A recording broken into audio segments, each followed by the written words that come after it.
If you could get used to Olympic hockey on at 8 o'clock in the morning on the weekend, go ahead and hit that like and subscribe button, folks. And before we go any further, a hearty congratulations to the U.S. men's national hockey team for bringing home Olympic gold in their 2-1 thrilling victory over Canada. These Olympics for the United States hockey program, both men and women's, has been unbelievable this year. And it turns out that February 22nd, pretty good day in American history. You got George Washington's birthday, you got the Miracle on Ice in 1980, and 46 years later, you have the United States team beating Canada to be Olympic gold medalists again. Indeed, Jack Hughes, American hero. But getting back to the market, we should have a busy one this week. Lunar New Year is ending, and of course, we have NVIDIA earnings on Wednesday after hours. So will we get a return of the volume to the market? Will it be a awesome trading week? Well, you know, if you're here, you know it's already going to be awesome.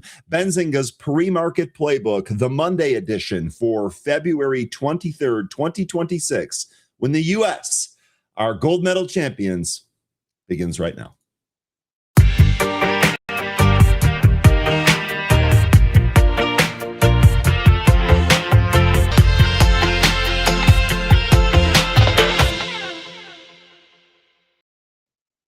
Good morning and welcome back, folks. It's great to see a whole bunch of returning faces out there. I hope that you all had a wonderful weekend.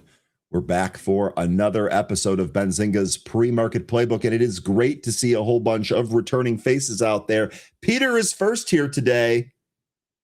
Good morning. Wow, Olympics were great. Indeed, they were. Actually, the United States, I know we've talked about the hockey team, but the United States, the most gold medals they've ever received in a single Winter Olympics. Shout out to all of the United States athletes out there. It was very, very awesome. And boy, did it finish with a bang, Peter. Good morning. Welcome back, Crispy Biscuit. Good morning. Welcome back, Wisdom good morning. Welcome back. Corey, it's good to see you again, as always. Welcome back. Zach McCracken, good morning. Welcome back. One thing that no one can say against Trump is that he doesn't create market opportunities. Indeed, he does. Do we have another one? I don't know if Liberation Day 2.0 is around the corner, but we're definitely going to have some movement from all of that. So, Zach, we're going to go ahead and cover that. That's in the news section here. And then also, with no guest here today, I suspect that we're going to have more time to go over charts. So we'll be able to take a look at some of these and get some levels set up and the whole 9 yards. Should be a good one here. Good morning, Zach. Good to see you again. Tom, good morning. A complete whiteout this morning from snowy New York. As mentioned in the chat there, hope all of our resident New Yorkers are doing okay. I did see some coverage of that blizzard. Just absolutely crazy. A foot, 2 feet maybe in some suburbs. Is that true? Absolutely wild. Hope you all have power and are staying warm. And hey, if you're at home, it's a perfect day to do some trading here and make some money. Tom, it's good to see you again. Happy Monday. Yes, that girl. Good morning. Welcome back. It's good to see you as always. Francis, good morning. Welcome back. Brian, good morning. Welcome back. Indeed. Play Freebird. Been rocking that all weekend. Jack Hughes, indeed. A hero there. Big Hurt, Brent, good morning. Welcome back. No volume so far today. That should change, though, I suspect. We'll see how it all shakes out. Brett Green, good morning. It's good to see you again. Welcome back, buddy. Boy, Wisdom, Brian, and Zach just having a conversation in here. That's all the chatting is. Good Lord. You guys are talking about cannabis awfully early in the morning and thinking about it's not here. I might have a surprise lined up for thinking about it. We'll see. We'll see how this shakes out. Thinking about it, let me know when you wake up and you get here. Yassine, good morning. Welcome back. The Sentinel, good morning. Welcome back. Wiss, it's great to see you as always. Welcome back. Durkus, good morning. Welcome back. Day Trader, good morning. Welcome back. Marionetta, welcome back. A week into Lunar New Year and people are still setting off firecrackers outside. Marionetta, I hope you're able to get some sleep. And perhaps most importantly, I hope your animals are not terrified. I know fireworks do that a lot. Lunar New Year ends today. Last day is actually, I think, was yesterday. No, last day is today, February 23rd. So hopefully those firecrackers stop and you're able to get some peace and quiet. Bernhard, good morning. Welcome back. Lost Penny, good morning. Welcome back. Hopefully you're surviving the blizzard. Oh, man. Kenneth, good morning. Welcome back. G-Cord, good morning. Welcome back. Big Bees, it's great to see you as always. Jay, good morning. Welcome back.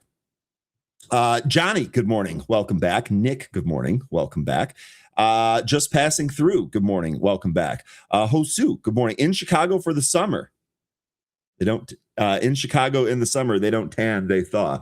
That's true. Although I've spent plenty of time on Chicago golf courses, and I can tell you, indeed, we do tan, even fair-skinned people like me. Keith, smiling. Good morning. I love that you're smiling. Keep bringing that sunshine and positivity in here, Keith. It's good to see you. Eric, good morning. Welcome back. Buffalo by Bicycle, good morning and welcome back. All right, folks, let's go ahead and get started with our stock market today.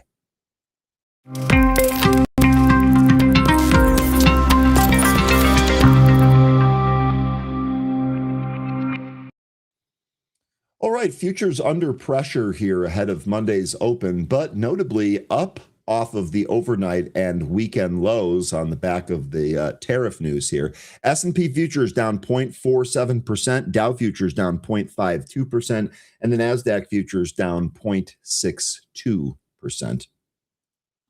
Now let's go ahead and take a look at some cues from last session here. Consumer discretionary, communication services, and real estate stocks led the market higher on Friday, while energy and healthcare sectors lagged behind and closed lower. Stock futures fell on Monday after closing higher on Friday. Futures of all major benchmark indices were in the negative after the Supreme Court struck down the federal tariffs imposed by President Trump. Despite the dramatic 6-3 Supreme Court ruling that invalidated President Trump's emergency law tariffs, equity markets remained buoyant on Friday. Following the Supreme Court's decision, Trump announced on Saturday an immediate increase in the baseline tariff rate from 10 to 15%. However, it's not yet certain if formal actions have been initiated to implement these elevated duties. Meanwhile, the 10-year Treasury bond yielded 4.08%, and the 2-year bond was at 3.48%. The Fed's CME Watch tool is projecting a 95.9% likelihood that we hold interest rates unchanged in the next meeting, which occurs in March. Now, we have several stocks in focus for you here today, and the first one is going to be Vanda Pharmaceuticals. The ticker on this one is VNDA, and that stock surged 34.37% in the pre-market on Monday after the U.S. Food and Drug Administration approved its Bysanti tablets. That stock is still higher here this morning. Also has a 77th percentile momentum score on the Benzinga Edge rankings. The next stock on our list is going to be SLB, and the ticker here is SLB. It fell 1.2% after it finalized several agreements with Star Energy Geothermal to advance the Sengkingkau geothermal development project in Indonesia, while exporting additional collaborative prospects across North America. The next stock on our list is Novo Nordisk, no stranger to our list of stocks in focus. It dropped 8.41% after the REDEFINE 4 trial results did not meet their primary endpoint. So NVO, it's been back and forth quite a bit. Now we are staring at some red arrows ahead of Monday's open here. The next stock on our list is going to be Keysight Technologies. The ticker on this one is Keys, Keys. That was 0.4% lower as analysts expect it to post earnings of $2 per share on revenue of $1.54 billion after the markets close here today. The last stock on our list is going to be Strategy, formerly MicroStrategy. The ticker is MSTR, and it fell 1.79% as the executive chairman, Michael Saylor, signaled in a cryptic post on X that the company is set to complete its 100th Bitcoin purchase on Monday, when it typically discloses its weekly acquisitions.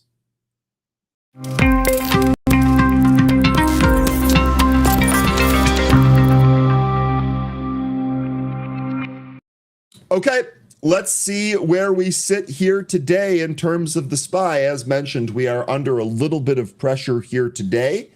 Currently sitting at about 686.5, and that is right beneath the 50-day moving average and the 20-day moving average. We did close above the 50 on Friday, signaling one close above that moving average, but we basically ran up to the 20 and did not have the strength to break it. Both of those levels are going to be on deck here again today, I would think. So looking at this, we've got 688.98. You just want to call that 689. Totally get it. That's going to be the 20-day moving average. Should provide some upside resistance. And if we continue the recovery that we've seen so far here in the early session, 687.5 is your 50-day moving average. We are only a point away from that. So I would be looking more for closes above these levels rather than just simple trading intraday above these levels. Although, while we're in the moment intraday, we might see some resistance or we might see some stalling out here if SPY does make an up move early. To the downside, we've got 686.51, 686.5 there. That's going to be your 100-day moving average. And the 100-day, really since the end of last year in November, has provided ample support for the SPY in this sideways pattern. It's worth noting here that this sideways pattern is compressing over time, so eventually we're going to expect either a breakout or a breakdown from this level. Now, let's go ahead and take a look at some insights from analysts here. Mohamed El-Arian, chief economic advisor at Allianz, views the current U.S. economic and market landscape as a period of significant structural risk marked by heightened volatility, dispersion, and fragmentation. In his recent assessment, he argues that the easy world of globalization and unifying economic frameworks has vanished, replaced by a climate where national security and domestic politics dictate market outcomes. Regarding the economy, El-Arian is cautious about the labor market, warning that recent positive data might be a head fake as the underlying divergence between a cooling job market and GDP growth grows. He is particularly concerned with uncertainty following the Supreme Court's tariff ruling, questioning, quote, who owes what to whom, end quote, as the administration seeks alternative legal paths for tariff collection. For the stock market, El-Arian notes that the broad love affair with AI has cooled. Speak for yourself, buddy. He warns of a market of lemons, or market for lemons, risk where high-quality companies are unfairly punished by technical corrections with weaker name, technical correlations rather, with weaker names. To me, as an active trader, as someone that dives into this stuff all of the time, That actually sounds like a possible opportunity spot for us. We'll continue to dive into that on a daily basis here. Now, despite these jitters, he suggests that selective bottom-up investing remains viable. Of course it does, even as the broader market grapples with what he calls a canary in the coal mine moment regarding liquidity in private credit. Now, looking at some of the economic data points here today on Monday, December's factory orders data will be out by 10. Fed Governor Christopher Waller speaks at 8. That's actually ongoing right now, if I'm not mistaken. On Tuesday, we get December's S&P Case-Shiller Home Price Index for 20 cities, which will be released at 9 a.m., followed by December's wholesale inventories and February's consumer confidence data at 10.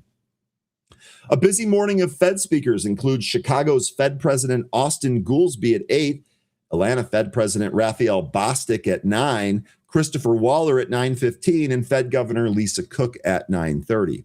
On Wednesday, we get Richmond Fed President Tom Barkin at 9:35 and Kansas City Fed President Jeffrey Schmid at 11. On Thursday, we get initial jobless claims for the week ending February 21st. That'll be out at 8:30. And on Friday, we get January's delayed producer price index, or PPI report, including headline, core, and year-over-year data. That will be out by 8:30. That'll be probably the biggest print of the day. And Friday's Chicago Business Barometer PMI will be released at 9:45, and December's delayed construction spending reports will be out by 10. All right. Now, the big news here, Trump's IEEPA tariff collection will stop tomorrow. Actually, I believe it's midnight tonight Eastern time, or 12:01, which is why it's tomorrow. And Jamieson Greer says the White House will stand by their trade deals. U.S. Customs and Border Protection Agency has announced an end to tariff collections under the International Emergency Economic Powers Act, or the IEEPA, from 12:01 a.m. Eastern time on Tuesday, 3 days after the Supreme Court ruling from last week. The agency will now disable all tariff codes connected to President Trump IEEPA-related orders. However, other tariffs introduced by Trump, including those enacted under Section 232 National Security Provision and the Section 301 statute targeting unfair trade practices, remain in place. U.S. Trade Representative Jamieson Greer, meanwhile, said the White House will, quote, stand by the trade agreements that it reached with partner nations despite the Supreme Court's ruling. He added that countries that finalized deals with the U.S. did so independently of the court's decision, and the agreements were not premised on its outcome. Some of the countries that finalized trade deals with the U.S. are the European Union, Japan, and South Korea. However, Greer acknowledged that the administration lacks the same flexibility that IEEPA offered, but anticipates continuity, in the president's tariff program. The cessation of tariff collections under IEEPA marks a significant shift in U.S. trade policy. On Saturday, Trump announced a hike on the global tariff rate to 15% from 10%, framing it as a response to the Supreme Court's ruling he called anti-American. This move came despite a YouGov poll indicating that 60% of Americans supported the court's decision, associating Trump's tariff agenda with higher prices. Meanwhile, Treasury Secretary Scott Bessent said on Friday that the Trump administration expects U.S. tariff revenue to remain virtually unchanged in 2026, despite the ruling which struck down billions of dollars in tariffs imposed under the IEEPA, potentially forcing the government to refund an estimated 130 to 175 billion in collected revenue. Bessent said authorities have not been instructed to repay the funds, but acknowledged the situation remains uncertain. Now, on the other side of that, Cathie Wood said that the equity markets simply yawned at this. So I know, Zach, you were talking earlier about a potential second Liberation Day. Doesn't look like all of the market participants think that's going to happen here. And so far, the market is not showing us that. ARK Invest CEO Cathie Wood characterized the market's response to the Supreme Court strike down of federal tariffs as a, quote, yawn, end quote, predicting the removal of these tax increases will act as a significant catalyst for U.S. growth. Here we go. Here comes the catalyst talk. Despite the dramatic 6-3 Supreme Court ruling that invalidated President Trump's emergency law tariffs, equity markets remained remarkably stable. In fact, they closed up on Friday after we got this news. Wood, founder of ARK Invest, noted that the financial world had largely anticipated the judicial check on executive power, and there were several of you that don't even consider yourself part of the Wall Street financial world that had this right. Quote, I think the markets are treating this with a bit of a yawn, end quote. She attributed the initial volatility on Friday to high-frequency algorithms rather than fundamental shifts, noting that while aggressive growth portfolios experienced a minor setback in defense technology, the broader market remained unfazed. Wood remains steadfast in her view that invalidated duties were essentially a burden on the American consumer and corporate sector. By removing these barriers, she anticipates a reversal of the recent economic cooling. Quote, we've called tariffs tax increases. I don't like tax increases. Most people don't like tax increases. End quote. She argued that the ruling effectively acts as a tax cut, which should accelerate growth in the coming months. Wood pointed to the disappointing 1.4% real GDP growth in the fourth quarter as evidence that the tariff regime had failed to improve the trade deficit, instead creating distortions in the economy. A central pillar of Wood's outlook is the continued collapse of inflationary pressures. With tariffs being struck down, Wood believes the U.S. could see headline inflation drop towards zero or even enter negative territory within the next 3 to 6 months.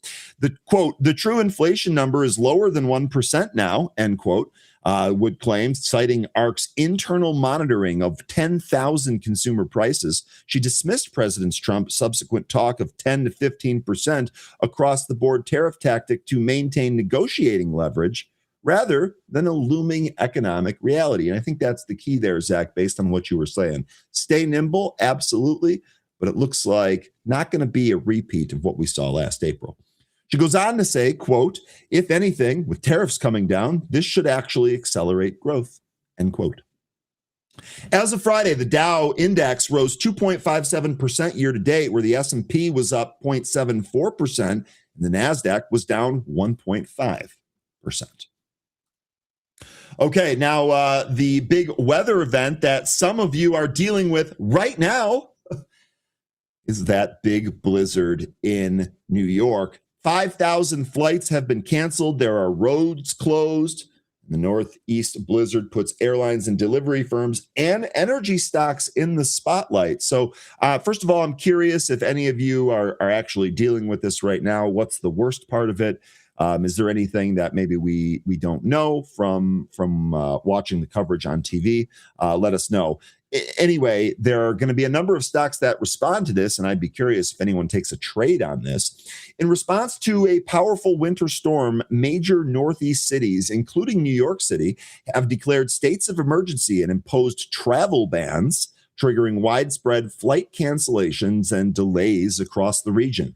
New York City Mayor Zohran Mamdani declared a state of emergency and travel ban starting at 9 p.m. on Sunday and ending at noon on Monday in preparation for the storm. Similar actions have been taken in Rhode Island, Boston, Pennsylvania, Philadelphia, and Connecticut. The National Weather Service is predicting blizzard conditions with up to 20 inches of snowfall over the next 24 hours. Keith says, complete whiteout by me. Oh, man. Let me know if you're going to have any fun in the snow, I suppose. Certain areas, including parts of New Jersey, Rhode Island, and Massachusetts, could see totals reach as high as 25 inches, more than 2 feet. Unbelievable. The travel ban has led to the suspension of all traffic across New York City streets, highways, and bridges. Food delivery services, such as DoorDash, ticker DASH, also suspended its operations on Sunday night. When last checked on Monday, U.S. airlines have scrapped more than 5,000 flights and delayed 6,000, according to FlightAware, with most of the flights impacted from Republic Airways Holdings, which is RJet, JetBlue Airways, which is JBLU, Delta Airlines, ticker DAL, and American Airlines Group, ticker AAL. In fact, just kind of going back to what we heard on the regarding the Olympic athletes, from what I understand, they are going to fly into Miami instead of New York or Philadelphia or any of that because of the weather. I know that the NHL slate is scheduled to start back up on Wednesday. Part of me wonders if there's going to be any trouble with this, but I digress. Most cancellations were reported at New York City's John F. Kennedy International Airport and LaGuardia Airport, followed by Newark Liberty International Airport, Philadelphia International Airport, and Logan International Airport, and Ronald Reagan Washington National Airport. Compounding the travel disruption, the Department of Homeland Security announced on Saturday that Transportation Security Administration, or TSA, PreCheck and Global Entry would be suspended amid the partial government shutdown. Despite the announcement, major airports keep the expediting screening lanes open on Sunday, with the TSA saying it would assess operations on a case-by-case basis. The storm comes on the heels of a severe winter storm, Fern, which battered the U.S. Atlantic coast, causing heavy snow, sleet, freezing rain, and flight suspensions earlier this year. Notably, winter storms disrupt energy output and power distribution, putting the sector in the spotlight.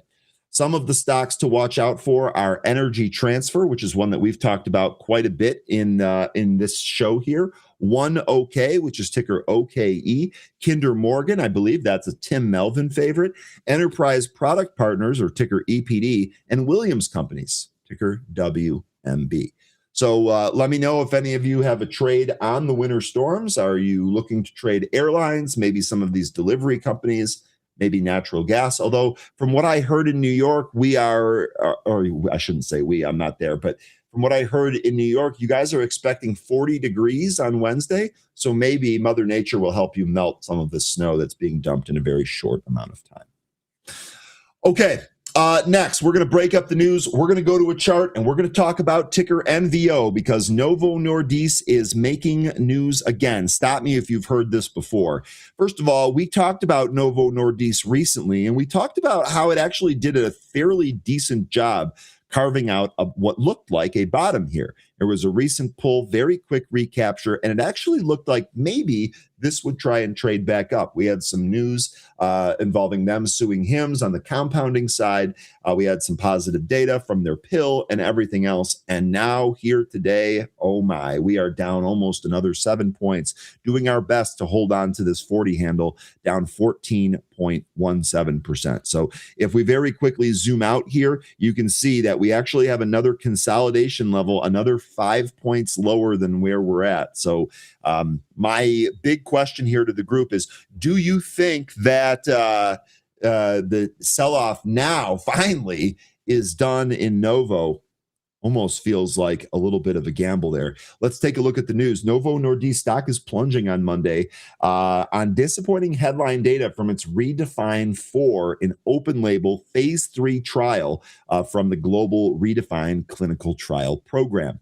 After the update, Novo Nordisk stock hit a new 52-week low, and over the year, the stock has fallen just around 48%, according to Benzinga Pro.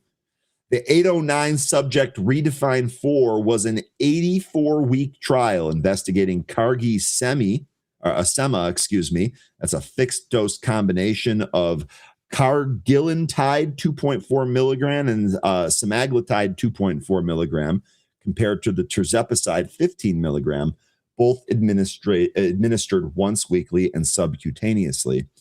Eli Lilly's tirzepatide is marketed under Zepbound and Mounjaro, and when evaluating the effects of the treatment, if all people adhered to the treatment, people treated with sema 2.4 achieved a weight loss of 23% after 84 weeks, compared to the 25.5% with tirzepatide. So the long and short here, I know there's a lot of numbers and a lot of really complex drugs names in here. The long and short is pretty much what we've already known. Eli Lilly's weight loss drug or obesity drug has been the banger. It has been the one that has worked. That stock has performed the best. And now we're getting more news here that, in fact, their tirzepatide product is still better than the new product here from Novo. So Novo down, Eli Lilly, ticker LLY, up on that one. When applying the treatment regimen estimated, people treated with sema 2.4 achieved a weight loss of 20.2% compared to the 23.6% with tirzepatide at 84 weeks. The trial did not achieve its primary endpoint of demonstrating non-inferiority on weight loss for CargiSema compared to tirzepatide after the 84 weeks. In the trial, CargiSema appeared to have a safe and well-tolerated profile. The most common adverse events with CargiSema were gastrointestinal. Anyone that's had those knows that it's not insignificant. And the vast majority were mild to moderate and diminished over time. This is consistent with the GLP-1 receptor agonist class. Quote, based on the learnings from the completed studies, we look forward to Redefine 11 readout with the initiation of higher dose CargiSema trial, which are both designed to assess the full weight loss potential of CargiSema.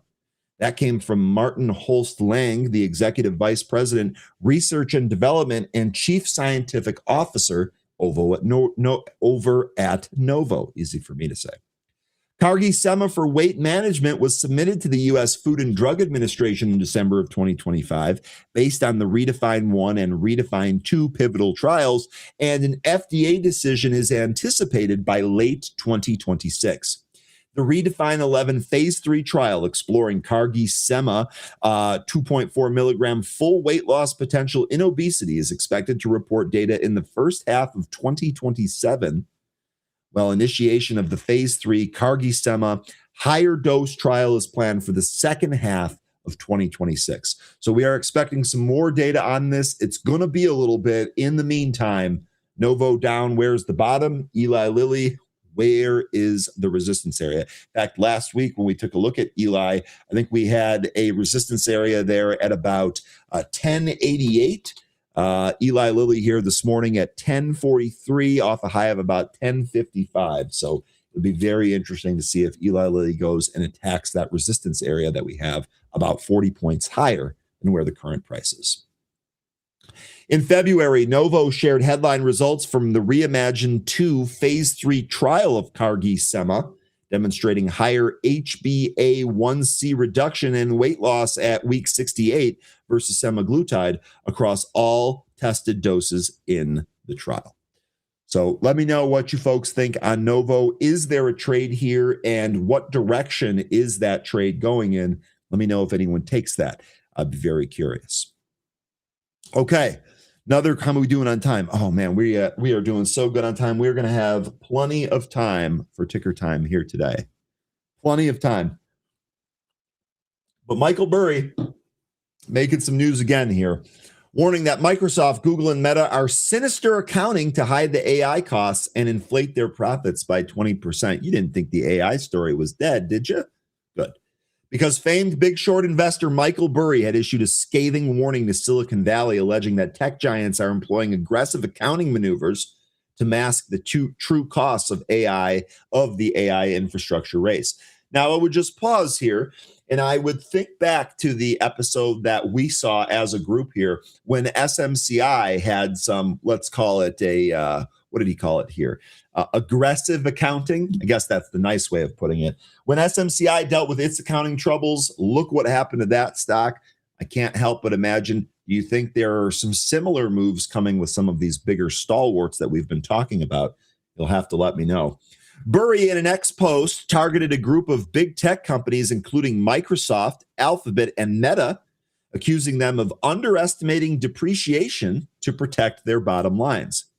The crux of the allegation lies in how long these companies claim their AI hardware remains valuable. Remember, this was a story that we had talked about when CoreWeave's CEO, Michael Intrader, told us that, hey, some of these GPUs have a 5 to 7 year lifespan. And there were others that were like, no, they're not going to be used for more than 2 to 3 years. And that difference caused some volatility in the stock. Well, it looks like Burry is saying something very similar here with even bigger companies than CoreWeave.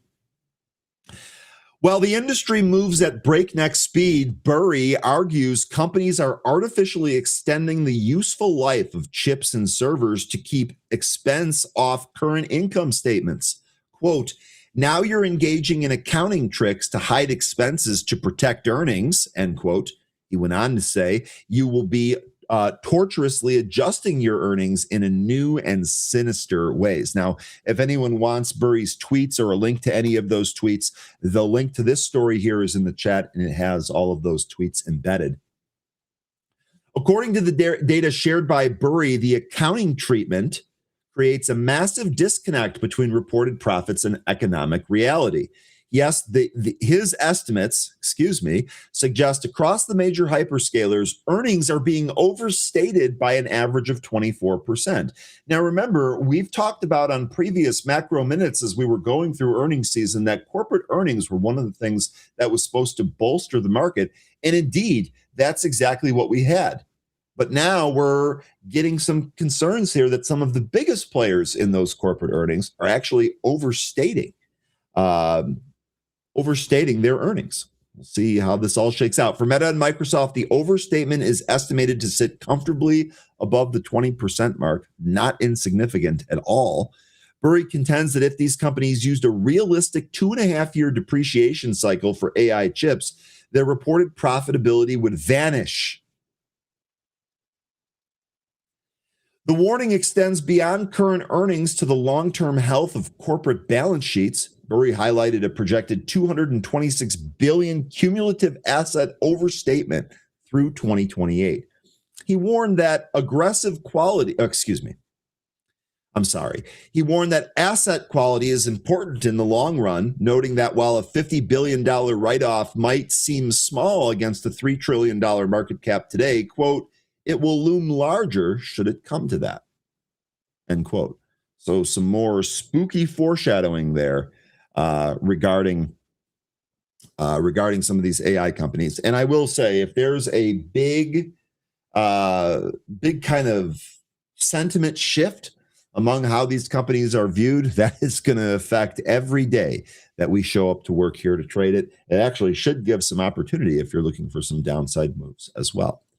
Okay, one more piece of news here, and this is actually on a stock that we don't cover very often. For those of you OGs that have been around the show for a long time, you may remember a chatter that we used to have in here named Sydney, who would constantly talk about TDW and how great of a trade this was. And shout out to him because Tidewater, I think when we first started talking about this, was in a 20 to 30 handle.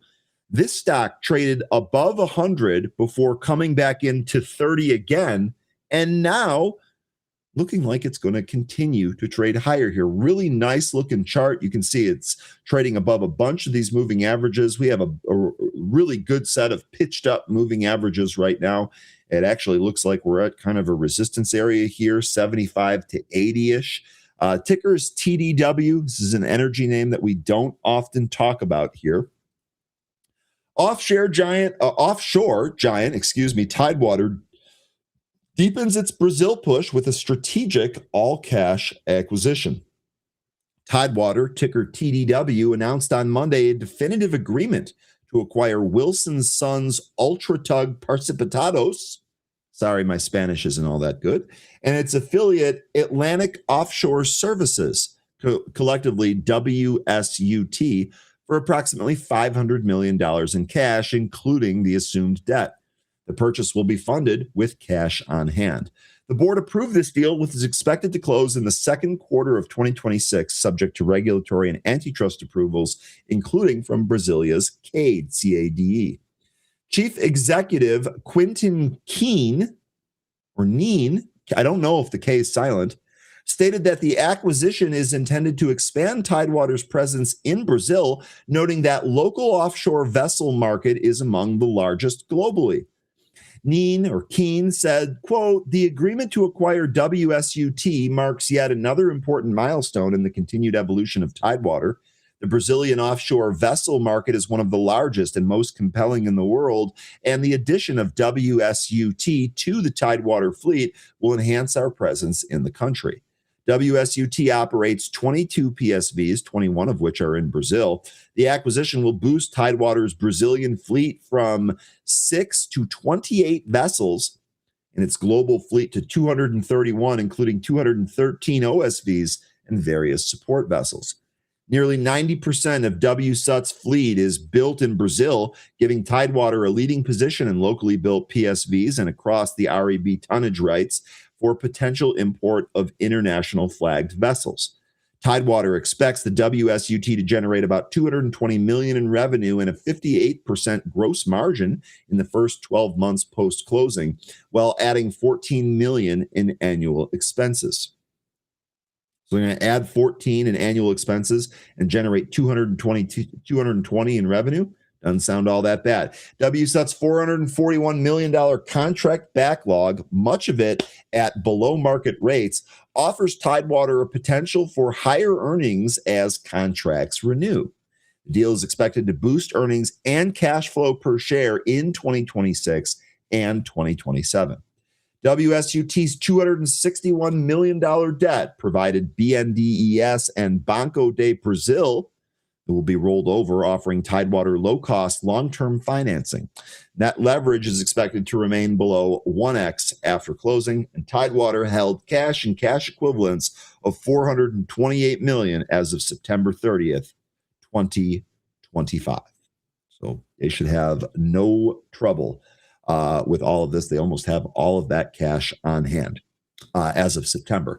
Okay, so just kind of wrapping it up here with Tidewater really quick. I don't think Sydney's out there. If she is, or excuse me, if he is, massive register ring. This was a long-term investment swing that you had talked about for a long time. It's rolling, and it looks like it's got some more positive signs ahead. All right. Let's go ahead. I got one street tweet for you. Then I have a macro minute for you. And then we will do ticker time until 13 drags himself out of bed. Let's get rolling. Let's first start with our street tweet.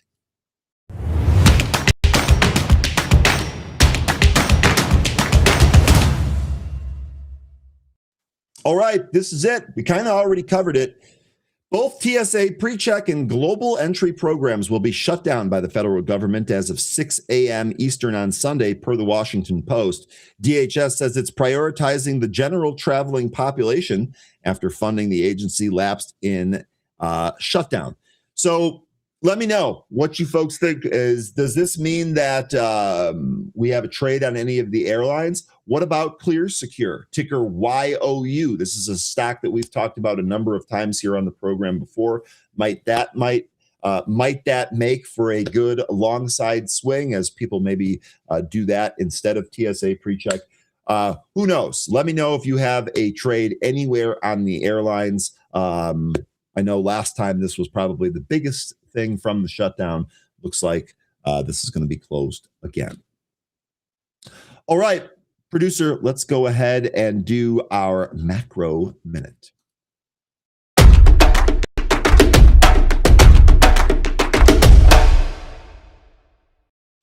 All right, the macro minute for today, or for this week, is: will the volume come back?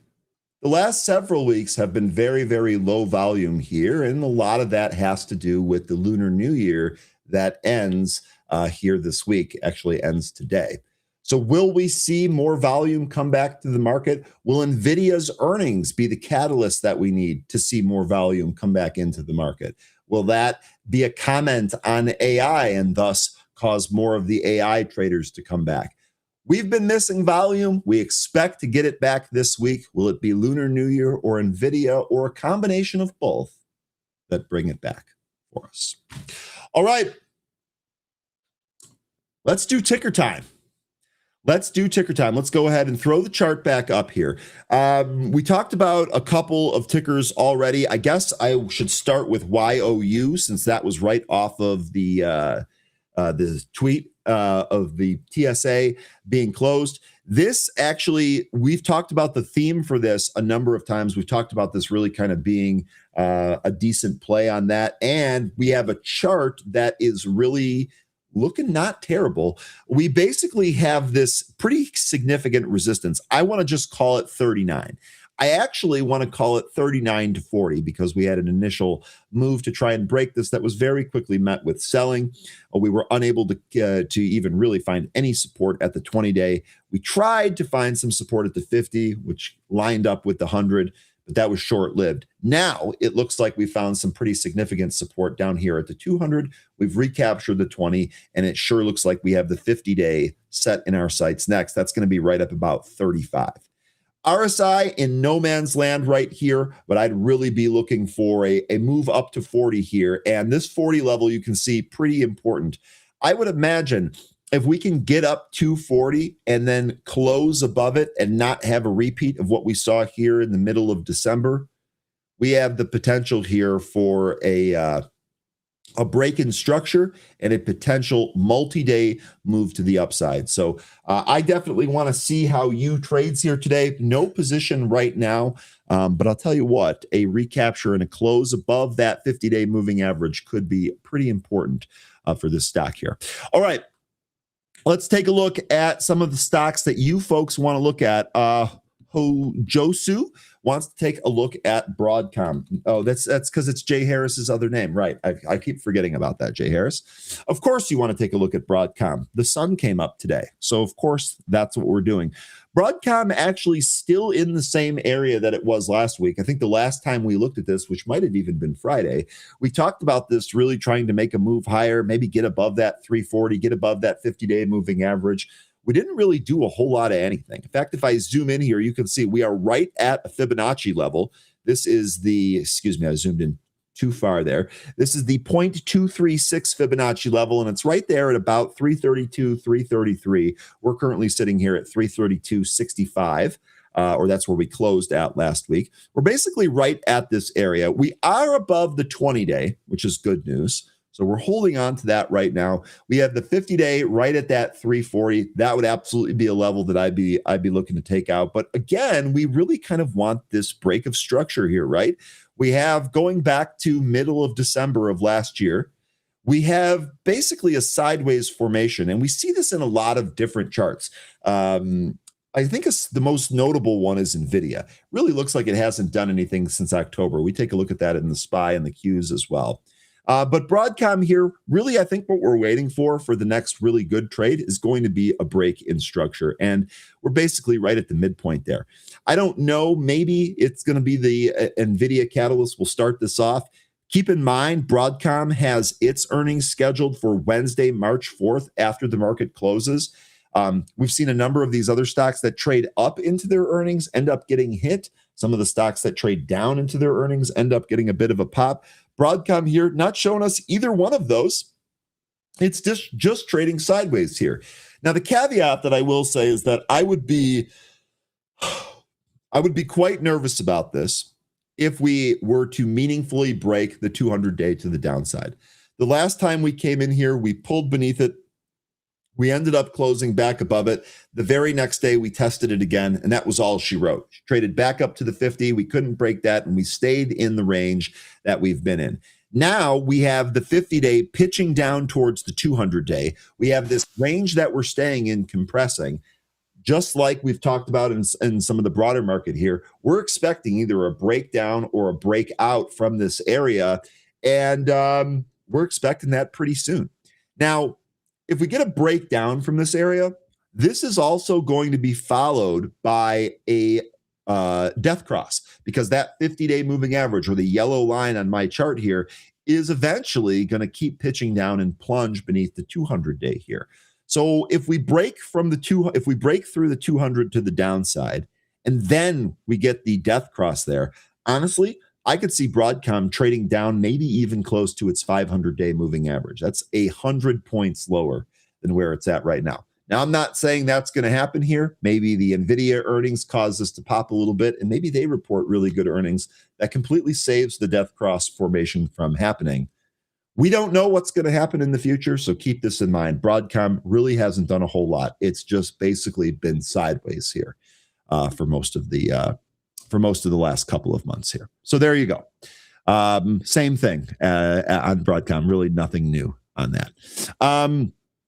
Jay here says, I'm long you. The company looks solid and has a dividend, only looking to add a nibble here.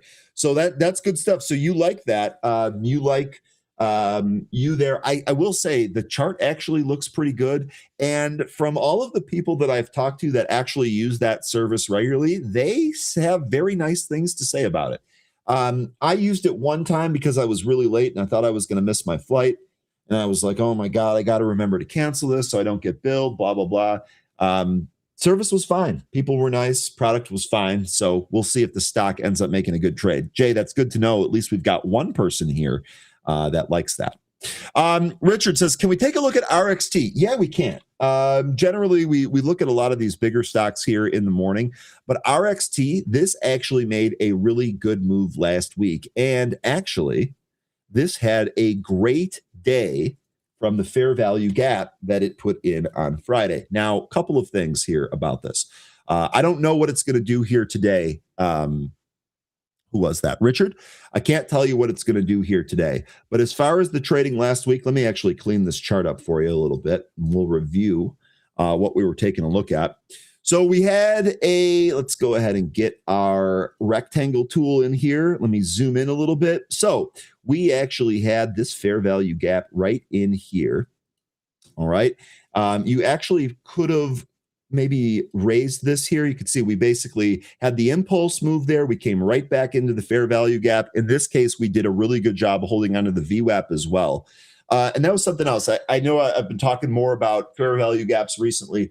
One thing to note here, these are not necessarily fail-safe indicators, right? There's no indicator out there that's going to tell you, oh, yeah, for sure the stock's going to bounce right here. Or, oh, yeah, for sure the stock's going to sell off here.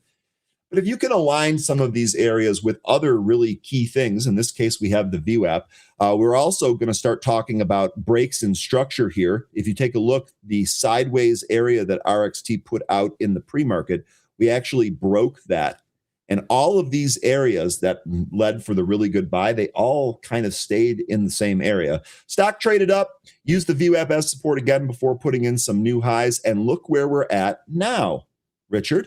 So we're basically here in the pre-market, we are testing the high, from the intraday high from last Friday. So what I'm going to do here real quick, I'm going to go ahead and use a horizontal ray. We are going to mark off the top. I got to think that this 209, 210 area today is going to be significant. Now, one thing to note, we are not seeing the volume that we saw on Friday. The market's not open. We're still in the pre-market session. So watching the volume after the open here is going to be key. I would also really kind of be looking at 187. This is going to be the pre-market structure here. Breaks of structure can happen in the upside and the downside. So VWAP pretty much right at 2. That round number is also going to play into this.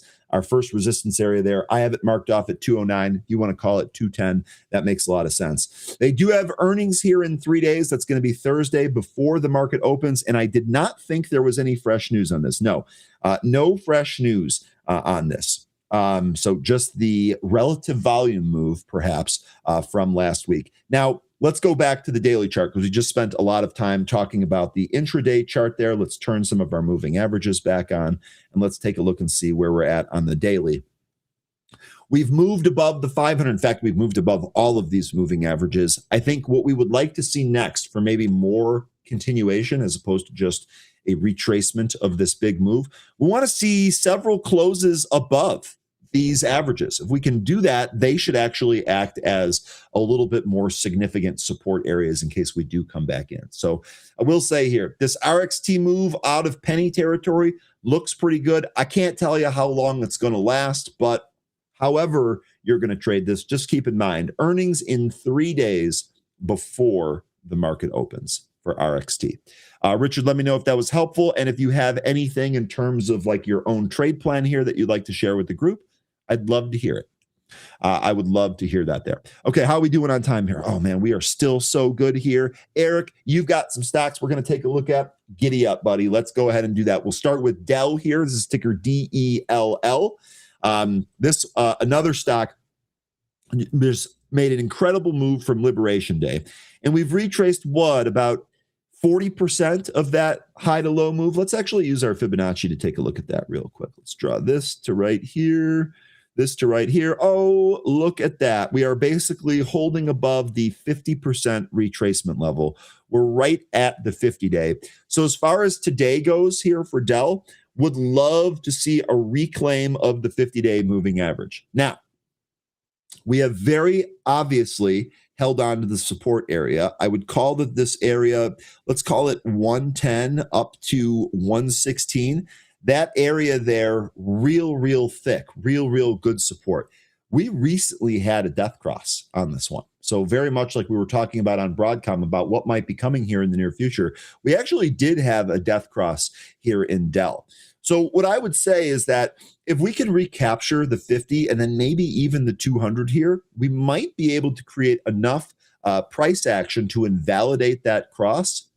But if we don't get that, moves up to these moving averages and very clear rejections there could actually mean for decent short entry. And I know we still have some more targets here. I know we would really need to kind of get through this 110 area to the downside. That might put 106 in play here, maybe even a little bit lower. But looking at the chart here, Dell kind of no man's the same deal here with Dell, right? More corporate earnings here. These earnings are going to be out Thursday after the market closes this week. So you might get a little bit of waiting in the meantime on Dell. Let me know what kind of trade you have on Dell. Do you have a bullish, bearish outlook on that or something in between? Let me know. CRM was another one that you wanted to take a look at. This is, of course, Salesforce. This is one of the software names that has just been absolutely demolished from what a lot of people thought was AI. We did have a head and shoulders here that we outlined on both the weekly and the daily chart. We also ran up to the trend line, which has really been doing a good job of kind of showing us where some of the resistance areas have been. And we have the makings of a broadening wedge on the downside here. To me, CRM totally under pressure, down another 1.2% here. They report earnings Wednesday after the market closes. Maybe 160 here on CRM. This would be the bottom trend line where the stock has already bounced once before. That might be your next spot here on CRM. I'll be honest, of all of these companies that we've taken a look at that are reporting earnings here this week, I am not interested in taking any new positions ahead of the earnings.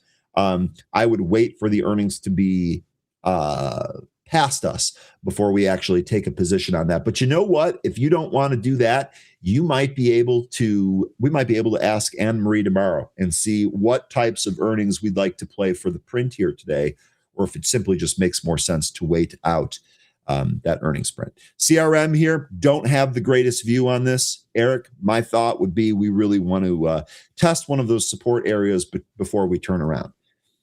Could they say something on their earnings call that has to do with AI and how useful it is and how it's going to help them? Sure. And that would make a lot of these support levels moot, at least in the near term there, until we really kind of carve out a bottom. I don't feel great that the bottom is put in here.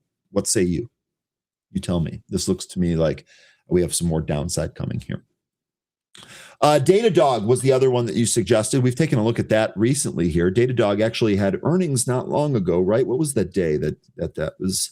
Yeah, that was February 10th. So this was basically 2 weeks ago. So the earnings, at least on this one, out of the way. Here's what the chart looks like. Again, another recent death cross here.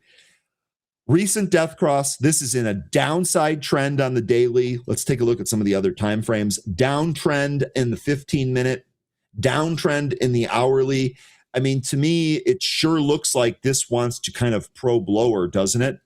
I would say that your next support level in here, probably close to 106. This goes all the way back to 2024.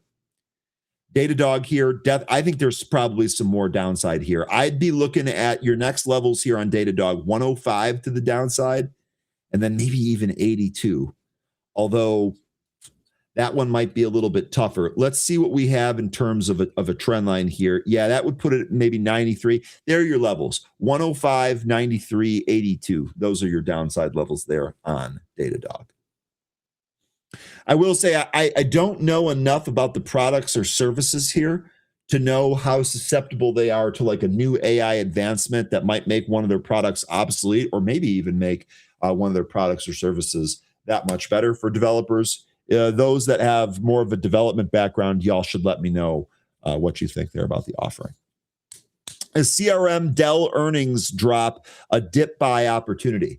So that's a really good question, and I'd like to get varying opinions from the group here instead of just my own personal opinion. We can ask 13 when he shows up too. What do you think about AI? I think this really comes down to what do you think about AI? Is that an owl? Sorry, it looks like there's a crazy owl out there. Maybe that's a hawk. Anyway, I think this really comes down to what you think about AI.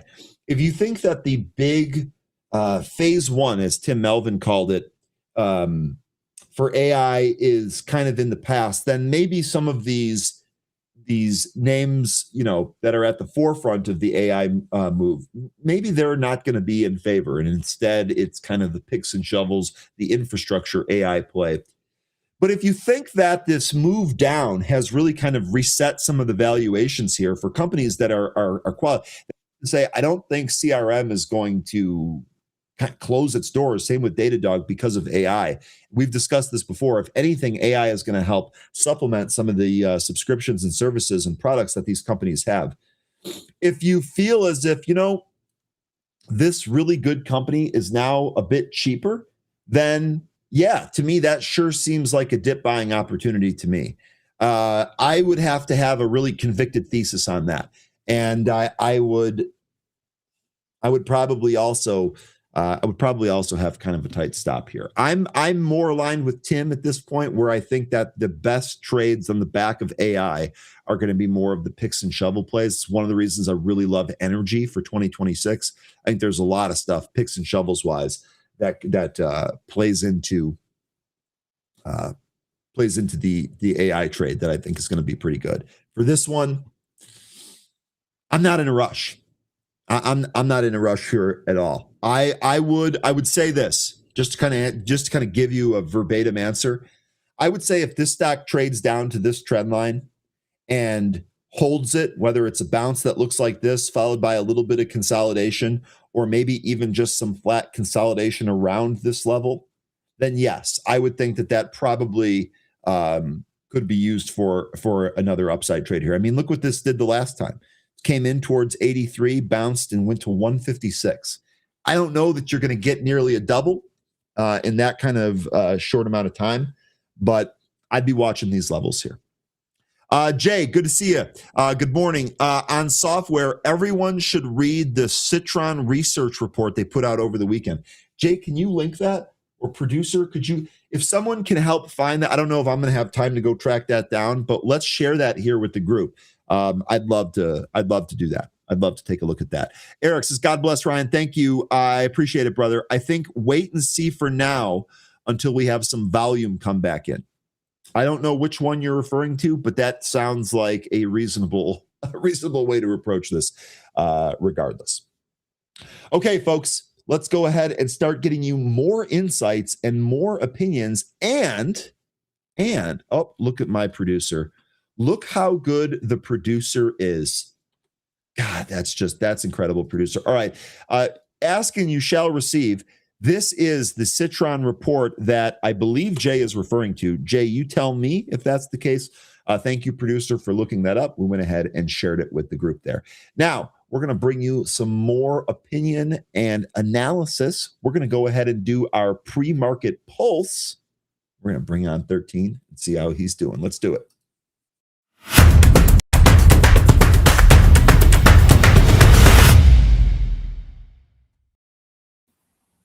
Good morning. Happy Monday. Hey, good morning. How are you doing? How is everybody out there in the chat? Everyone in the chat seems good. They seem all normal. There are a couple of people here who don't look happy, but that's probably normal. Let me ask you, I know hockey's not your main sport, but did you catch any of that stuff over the weekend? I did not.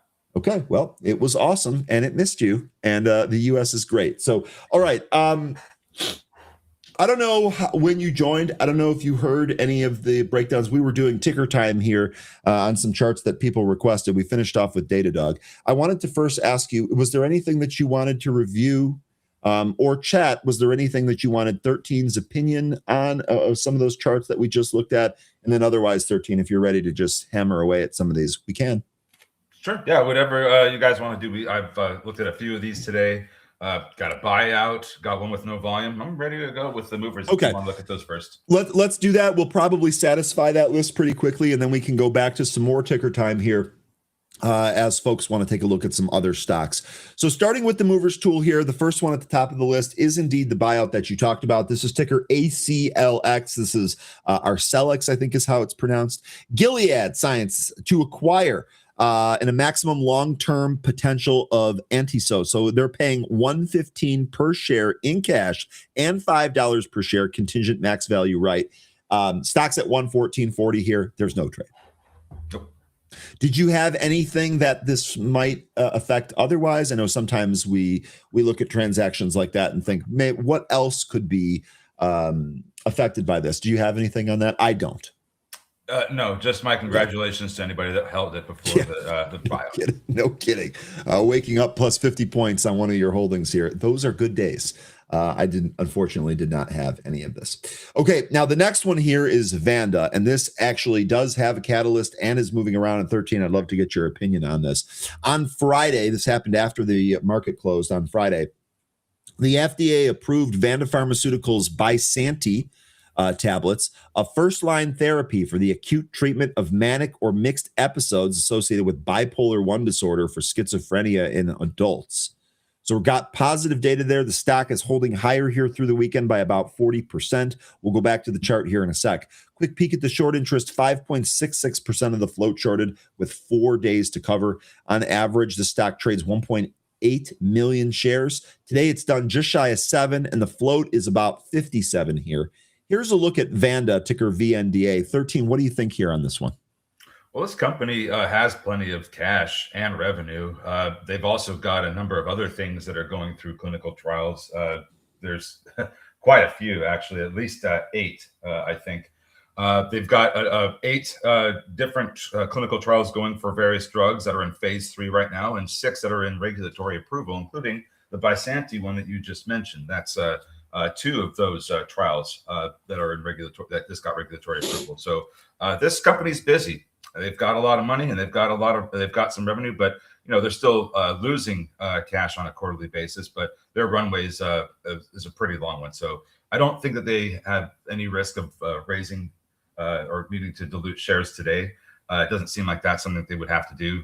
They have plenty of cash and they have a lot of short-term investments. As far as the chart goes, there looks to be resistance at about 840 at this stage. We tried to capture that level earlier this morning. Could not get it. Came back in slightly underneath the VWAP, touched the 65 EMA, which I currently have as support, and we're trying to come back up towards 840. So those would be the 2 support and resistance areas. 840 really does stand out, and you could even draw a trend line here if you're feeling spicy from the $9 high on Friday through the high that we made this morning. And you'll see that we attempted to break over this trend line. Which high? Should I do the 7 a.m. one or the 8:45 one? I used the 7 a.m. one. Okay. So we had that little wick right through it, but we didn't have a close above it. Got it. Right. That attempted breakout there, that didn't work. So just need to wait and see if we're going to end up getting that breakout over this trend line or if we're going to back test that 65 EMA again. But those are the resistance levels. That's what I'm watching for. If we get this break over the trend line, be looking for 840 to take us higher. Okay, and one more thing. We do, in fact, have a fair value gap that was created by the after-hours action on Friday. It's going to be about $6, right up to the $7.53-ish. This gap is unmitigated. So I know we came back in here in the pre-market. I actually drew this drawing from the bottom of the candle here from Friday. So the pre-market candles that kind of tested this held above it. What I mean by unmitigated is that we didn't actually have a trade down into this gap. So I would imagine, especially with this trend line that looks like it's trying to force us lower, I wouldn't be shocked if we traded back down into this gap. I also added a horizontal ray here. This was from a previous area. I don't necessarily want to call this a break-in structure, but an area here right around $7 to keep an eye on nonetheless. And also keep in mind that 65 EMA, that's going to be in the top area of this fair value gap. So if the stock price comes in and holds at the 65 EMA, to me, this is a pretty good setup to try for a long trade here, depending on where you get it. And then I would obviously set your stop accordingly. Generally speaking, we would put the stop beneath the bottom of the fair value gap. But with this being a fairly large one, you would want to adjust your stop to in accordance with your own risk profile. But Vanda looking pretty interesting here. This one I will definitely be looking at here today, 13. Okay. Oh, looks like this one is moving as we speak now. WIS mentioning this. This is ticker ALUR. This is Allurion Technologies, and it appears as if this is moving on FDA approval, WIS. Indeed, Allurion receives U.S. FDA approval. So this is for pre-market approval for the application for Allurion gastric balloon system featuring the smart capsule. So FDA approves yep, that's it. So this is now higher here, 30%. This is moving, this literally just came out.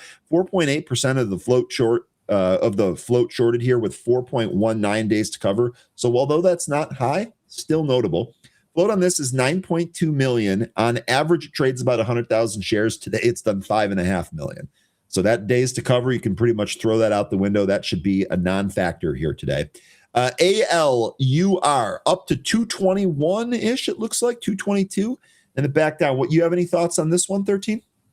I think this is for their, so it says it's for the Allurion gastric balloon system, which features their Allurion smart capsule. My understanding is that this is a tablet that's swallowed, and it kind of acts as a endoscopy, like it's got a camera in it. So kind of a an innovative way of just getting a look through the GI system of somebody with this. If this is what that's for, it looks like it might be. But anyway, the approval, the application was approved. It's not the approval for the smart capsule itself. So there's still more news coming. I don't know how great this is going to be today, because this is like, one step forward. It's not the finish line. You know what I'm saying? Yeah. So let me look at a chart here, because I'm not sure how great this one's going to be. It might provide some trades, but like I said, this is not the big news that we want. We want the actual FDA approval, not just the approval of the application. So first things first, let's see if we can recapture VWAP. We'll just start there. Okay. So that's okay. I'll just leave it at that. I've got VWAP at 158. I'm with you. It looks like this pullback here. I'd want this to show us some more trading action here. It looks like this is a knee-jerk reaction to some news that's being met with some selling pressure. So don't want to get too excited. Frankly, I like the setup in Vanda a lot more anyway. Yeah, and this company does have some revenue and they have some cash, but they lose more cash per quarter than what they have on their balance sheet. So there could be a capital raise coming. Okay. And their balance sheet doesn't look great either. It's got quite a bit of debt, and their liabilities outweigh their assets. So not a great looking one financially. Okay.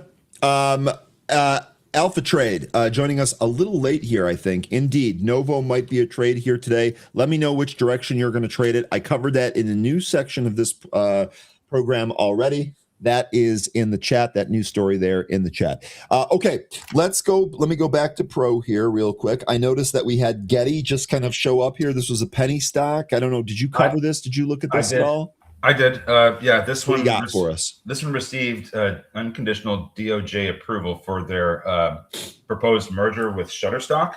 Okay. And that's the reason it's moving today. They still have other regulatory hurdles to get over, most notably the CMA, which is, let me just make sure I got the thing here right. Competition and Markets Authority. That's over in the United Kingdom.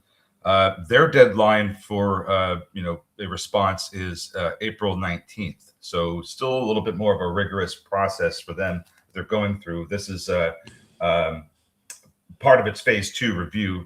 They just had an interim report on February 19th. So they're still going through the regulatory process with the UK. I did have some other numbers here. They also have some high short interest, 32.2% with almost 10 days to cover. So keep this one maybe on your radar for potential trade. I don't know about today, but certainly later on as we approach that April 19th deadline for the UK's approval. This one looks like we could still get some movement here. Looks like we need to clear 105. That's kind of been a resistance area this morning. I would say if we can get over 105, we might see some better price action. But it's a penny stock, so I'm not going to hold my breath on this one either. Yeah, to me, this is going to be a pass for me. Good luck if you have it. Really good breakdown there, 13. Next one here. This is an actual company. This is Inhabit. This is a takeover, though, right? Yes, Inhabit to be acquired by Kinderhook Industries for 1.1 billion. So again, very much like ACLX from earlier. No new trade here on this, but if you have it and you woke up to plus 22.5%, congratulations, and registering there. I don't necessarily think there's going to be another trade there. Yes, for folks, for Getty, that is the image company, not the gas station. So when they're merging with Shutterstock, which is also one of those internet image companies, they might be a short squeeze, Peter. Absolutely. So that's what the company is. It's not the gas station. Okay. RXT, we actually talked about this already. I can't remember who this was that asked about this earlier. I'm going to get your name, though, because I don't want to screw it up. It was Richard had asked about this earlier. We kind of talked about this. Really $2. We'll see if we can get above the pre-market high, the after hours high from last week, which was about 209 to 210. That area looks to be coming into play again here. This is definitely moving on some relative volume. Did you have anything else on RXT that you wanted to cover, 13? I remember this one. I don't have anything to add as far as like anything fundamental, but just looking at the chart today, we're riding the 65 EMA up. So as long as that continues to hold, we should still see some higher prices. Do need to recapture that VWAP if we're going to do that, though. And it looks like the next two big resistance areas are going to be 2 and 210. So as long as we hold that 65 EMA, we may end up recapturing those. But right now, we're just between we're between a support area and resistance. VWAP is support, resistance, and 65 EMA is support.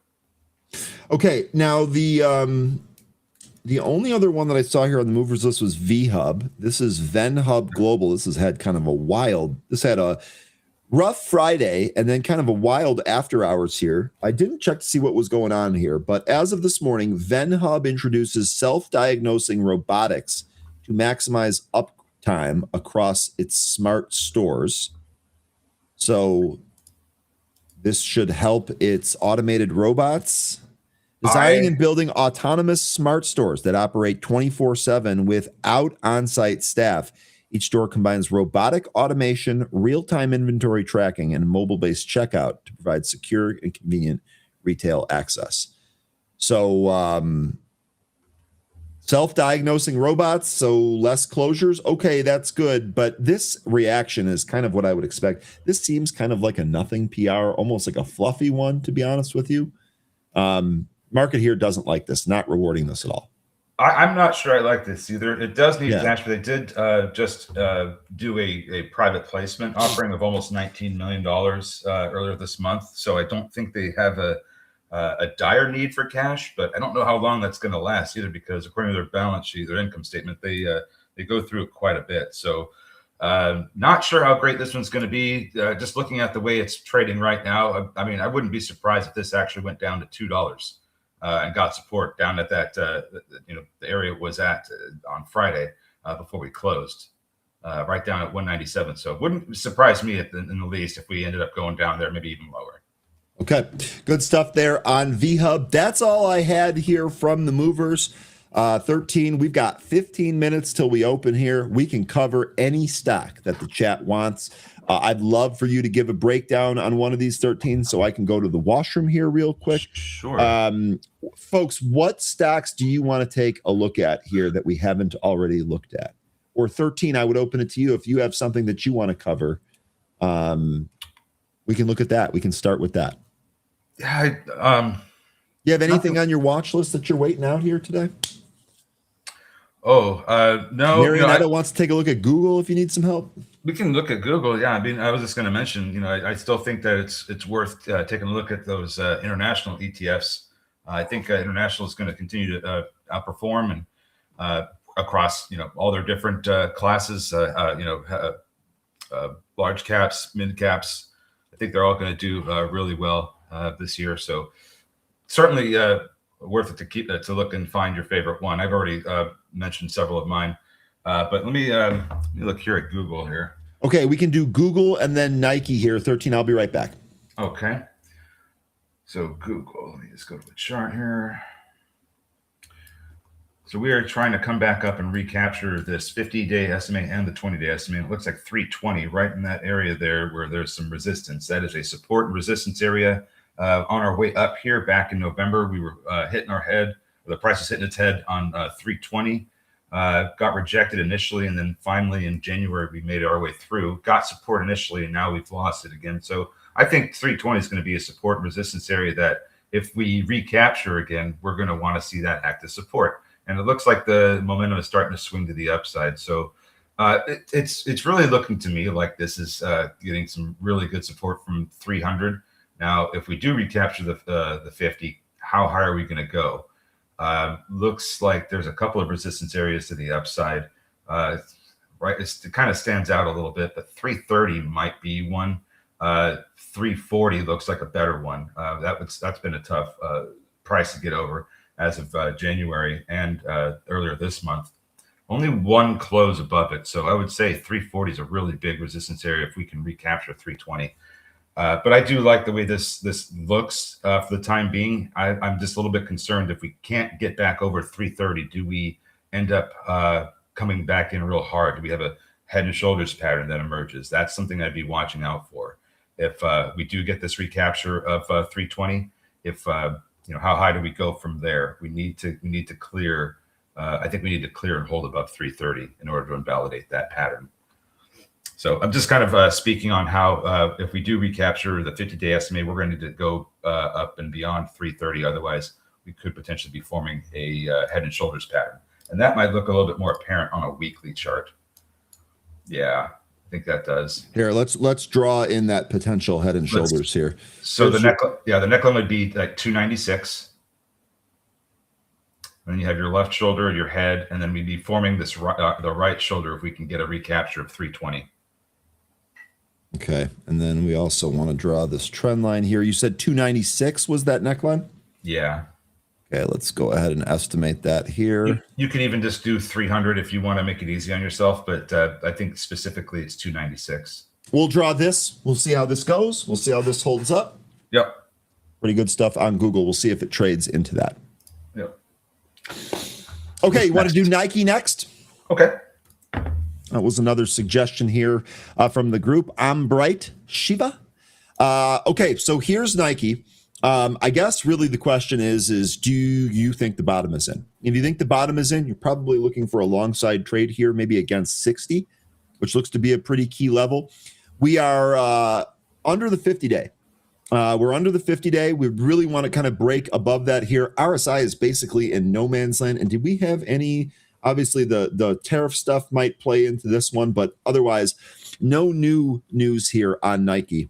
Let me go to that was the weekly chart that I was on there. Okay, I was going to say we're under the 50 week. We are under the 50. We are under the 50 week. We're pushed away from the 50-day. I'm sorry. Okay. I normally start on the daily. I had it on the weekly. My mistake. We are pushing up, or we tried to make an attempt to push above the 200-day. Are we able to do that? Do we have the strength to try and do that again? We'll see. Basically, sitting right here on the 100-day. That looks to be pretty compacted here with the 50. I don't know necessarily how to read this chart. To me, this would just be a pass. But 13, what say you? Well, I like that we've recaptured the 50-day SMA and we've held above it for looks like almost a week's worth of trading days. Do need to get above that 200-day SMA. That we did get an attempt to get above it on Friday. Didn't happen, but looks to me like this does want to go higher. I'd say that this it's trying to bottom. It's been bottoming for a couple months now. So I think we want to see this resolution to the upside. Let's see a recapture of 68. That looks like the next level we need to get above. And that means we do get above the 200-day SMA. But 68 really standing out there. I think we need to recapture that. And if we do, we could be seeing a lot more favorable price action up into the 70s.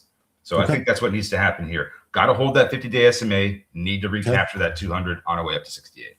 Pretty Panda says 13. Thank you, North Americans, for providing art on the ice yesterday. Love from the Nordics. Love to the Nordics for absolutely dominating yet another Winter Olympics with the highest medal count and gold medal count. It's like you practice in that weather pretty much all year. I watched the game. 13 did not. Indeed, it was art out there, and it was just absolutely awesome to see. But you're welcome nonetheless. You're welcome nonetheless. Put a smile on my face the entire day. Yesterday was a very, very, very good day. Vibes, feels, the whole 9 yards. Pretty Panda, glad that you liked it. Glad that you liked it. Okay. That was Google. That was Nike. What else do we want to do here? HOHL. We want to do that one. How much time do we have? We have 9 minutes. We got plenty of time. Might as well. This is Hecla Mining. This had a really awesome impulse. This was part of the materials and metals trading move that went on here. So we've basically pulled back to the 50, and now we're testing the 20. And so do we break through the 20 and resume this upside here? Do we maybe fall back in? I'll tell you what, it sure looks like this was trying for a break of structure. So I was just talking about that. Let me kind of show you what I'm talking about here. This structure on the daily chart, this sideways chop, this is what we want to break.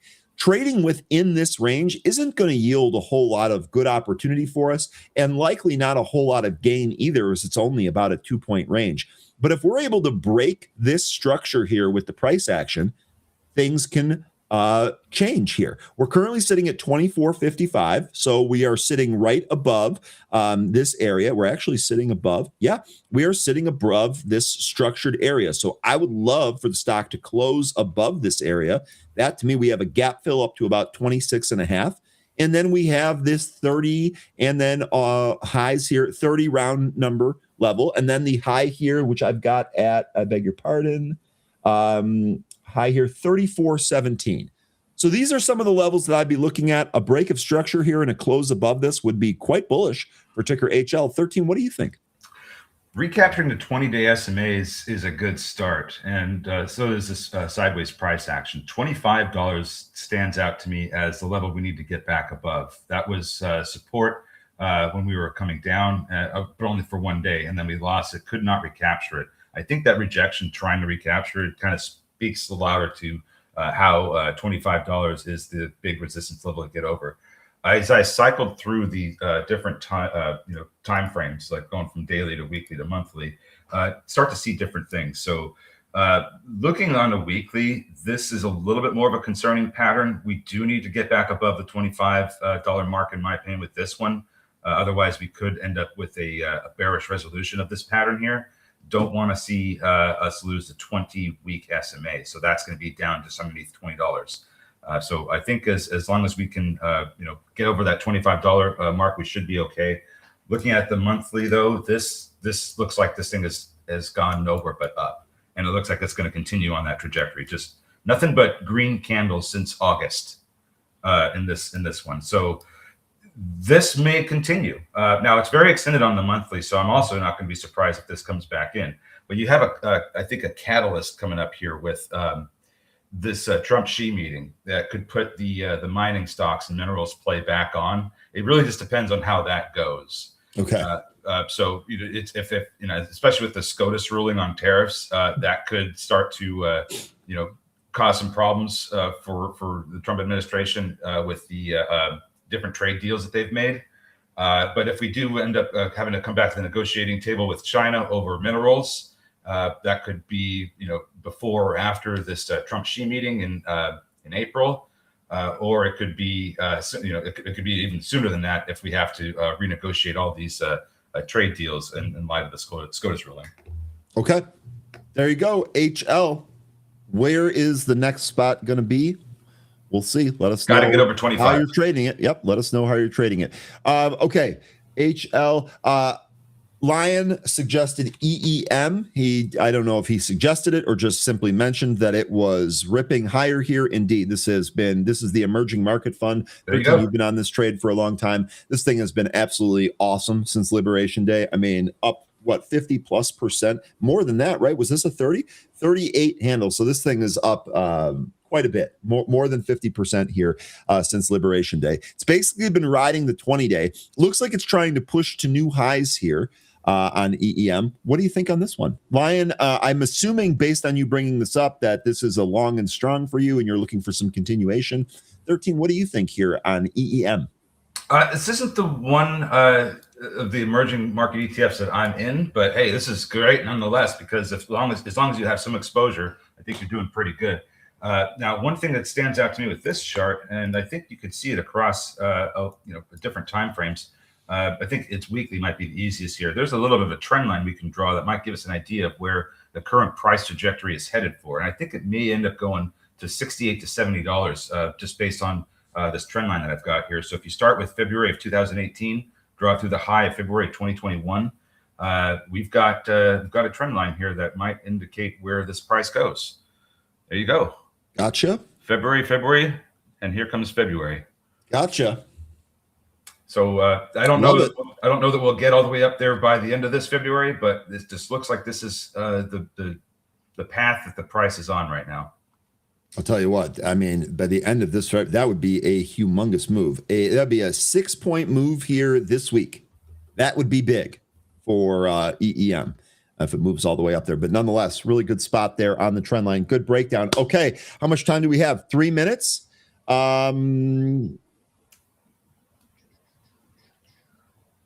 You. I have 25 calls for April 21. So I would say one of the things that you'd probably be cheering for here, that's what, Michael? I would say that you'd be really looking for a move above the 20-day here, wouldn't you? And then speaking of trend lines, first of all, this looks like kind of a double top area here, but it's also, speaking of trend lines, looks like we'd really want to snap this. I would say that 20 is probably what you would trade this against. You're looking for 25, currently at 21. 20 is the spot to trade it against. Yeah, I think that's it. You're going to want to see this hold above 20. Looking at a weekly chart, that's what buyers have been trying to do ever since we broke out of the spot for the second time, trying to hold above 20. So I think as long as that happens, we should see the price attempt to go higher. To the upside, though, 24 looks to be the next resistance area that we need to recapture. Only one close above $24 on a weekly chart. So thinking 24, we're going to need to get above here and hold 20. Okay. All right. Good stuff there. Let's see. We're under 2 minutes. Maybe G-Man wants to, I think we can do TSM breakdown here in less than 2 minutes. TSM, this looks like this is still marching higher here. Shout out. We've talked about TSM quite a bit, 13 since the AI trade. We've really, nothing's changed here, right? This has been perhaps one of the biggest thing behind the thing trades with some of these chips here. The stock price is certainly showing that that's the case. What do you think's next here? You can't necessarily buy this and chase this here, right? You'd be waiting for a pullback to the 20.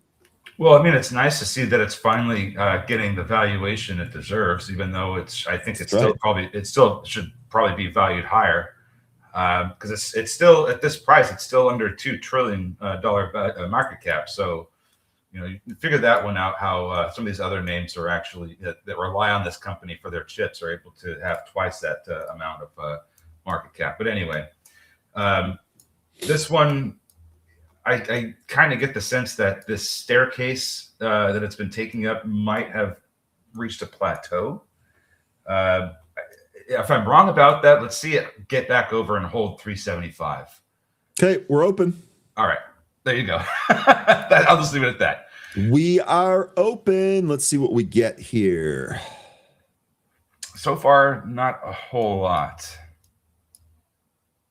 Looks like VNDA still trying to get over that trend line. We did manage to move over it in the pre-market. We came back beneath it to test the VWAP. I'm interested. I want to see what happens at 745, 750 here. I think we probably, in fact, let me redraw it here just because I suspect we're going to be checking in on Vanda a number of times here. But I suspect that we are probably going to be taking a look at this fair value gap here today. We'll see.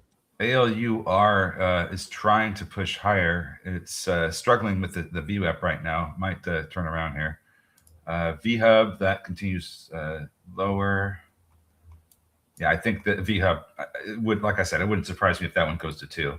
S&P futures here going for red green. So we were down about 0.5% earlier in the morning. We are now down 0.05%. So we'll look here for a red green move on the SPY. Big drop. Sorry, go ahead. I was just going to say, if you're going to trade SPY, I think it's probably prudent to wait out the first 15 or 30 minutes, given the news that we have, but that's a personal decision. What do you got, 13? Big drop in RXT right down to the 200 EMA, and it's bouncing. Now, if this turns back around and tries to come up, it's going to need to recapture 185. I think that's the resistance from here. Okay. And then also one more thing to note here. We had this fair value gap from Friday. This is no longer unmitigated. So the price did come back in here and test this gap, which means that we don't have to observe this here for today. Maybe it does bounce, but we're not looking to trade the gap from Friday because it is no longer unmitigated. I think we're getting a little bit of movement here with VNDA. Someone mentioning NVIDIA. This one still having a hard time getting back over 194. Hasn't closed over that price since November, it looks like. So this is the structure that we're talking about, right? We would like to see a break of this structure. Mm-hmm. We are trading up to the high end of the range there, 13. So maybe we make a move towards 200 here, but this is definitely that area that you're talking about. I did see a couple of call sweeps here, not terribly unusual in size. Allure trying to push higher. VNDA just tested the 65 EMA. So far, not really a whole lot of great movement from these morning movers. Let's see, some of these ones from last week not doing great either. Let's see if there's anything here. AMPX having a nice morning. That's up 10%. Lots of stuff red though. Yeah, this is the gap that I'd be looking at here on ALUR. I don't know if we're going to retest that. We already did a little bit in the pre-market. We'll see. Viking is just straight up. Went to almost 34. There's is that VKTX here? Viking VKTX. Therapeutics. Got it. Now, did this have this own news or is this on the NVO news? So I don't see any news here. So I suspect then that this is going to be what is bad for NVO is good for VKTX. And while we're talking about that, we talked about the news on NVO earlier. We talked about 40 really being a key level here. Well, look at this. It is doing its absolute damnedest to hold on to $40 here, ticker NVO. This is still down 15.5% on the back of that not meeting its primary endpoint, the headline data from its redefined 4. Kathy mentioning IBRX. This thing had a nice setup here. This kind of jumped and created a gap with this scallop breakout that it had on the daily chart. Getting pretty extended up here, though. Wouldn't be surprised if this ended up coming back to gap fill down to 9, and then maybe that continues higher after that. But getting a little extended here and coming up to some highs from April of 2024 where that it might find resistance. So great job if you had this and you made some money off it. But I get the sense that we're getting a little extended here. We might come back in before we go higher. Okay, and if we do come back in, we probably have a spot that we like right in here. So we'd be looking at this right around 960 on IBRX. That's if we come back in. This is just ripping right now. IBRX, yeah, it is. Let's see. We're getting a turnaround here in some of these movers. SPY, by the way, so real quick, I'll start running those down here in a sec. But SPY, we talked about that here. That did, in fact, go red-green. We basically tested 690, which is about where we closed there on Friday. This area going to be pretty important to me here today. Can we get above 690 and close above that? That ought to tell us here. Did not play the SPY out of the open, but we'll be watching that here today. What movers did you want me to look at, 13? Oh, I was just cycling through them. VNDA might be breaking out. Getty still trying to find its footing for it to take out some of these highs. I think this one needs to get over 104. Allure, this was starting to get going here, but ran into a seller at 180. He's still camping out there. And then VHub, this thing's still trying to find its footing, trying to find some support from somewhere. Maybe it found it around 220 here, but yeah, I'm still not sure about it. But Vanda looking a little bit better here. Let's see if we can get over 840. That was the big resistance area I was mentioning this morning. Now, I don't know about you folks. I don't feel great about trading an upside break here. I will say that one of the things that I look at is going to be the trend that's going on while this is happening. And while the trend here on the what chart do I have? The trend on the 5-minute chart is actually still bearish for Vanda. It is bullish on the daily and it is bullish on the 15. So perhaps Vanda here breaks this and enters the bullish trend. I'm okay waiting this out. If I don't get it, I don't get it. Here's 840 right here. Gotta take it out right now. Otherwise, yeah, that bearishness that you were just talking about is going to kick in. We're going to come back in. Probably come down to 8. Get some support at 8, if not there. VWAP in the 65 EMA. This is 65 EMA. I've got at 786, so that's above our gap zone there. And they are trying to take 840 here, but they Indeed are finding resistance. Indeed. SPY basically went straight to 690 and stopped there. So we did find some resistance right at 690, which we anticipated. HL here, this is Hecla Mining, a line. I think that you had a bullish view on this as if it was going to go higher here. This is actually doing an all right job here, 24.5. Getty dropped. BNDA through 840. That is making its move to the upside there. Here's Getty. Next resistance going to probably be 885. If we can hold 840. Okay. And yeah, Ed, we have 400 people here on YouTube. We've got even more on Twitch. YouTube, do all of the viewers a favor here and hit that like for us. Let's boost that up here. Really good breakdown here by 13 on a lot of these stocks here today, getting you ready for today. Let's hit that like button, folks. 690 test coming here on SPY yet again. Well, you had to be real aggressive to go after that SPY trade here early today. Crim Biscuit trading KNRX. He just got this big volume spike here, and it took us over the consolidation from Thursday and Friday after hours in pre-market. Can we hold above it now? What do you think? Do you think are you looking for 2? That looks like where this could be going. There's a lot of resistance up there at 2 as well.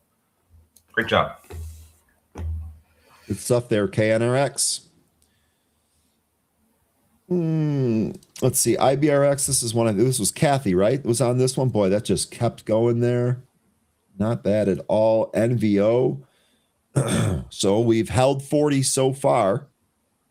41.64 is what I've got that 65 EMA on the 5 on. Be a level to get above. CDIO, this is one of our movers from last week. This popped a little bit, still under the 320 resistance. SanDisk being mentioned here by Jay as being extremely strong. Let's take a look here at SanDisk. Indeed, right out of the gate. Boy, another break of structure right here in the pre-market. SanDisk continuing to pound the highs.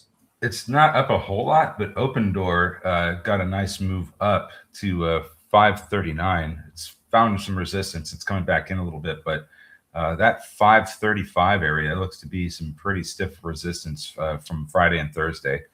So if we hold VWAP here, we'll look to break out from that area. VNDA now pushing into the 850s.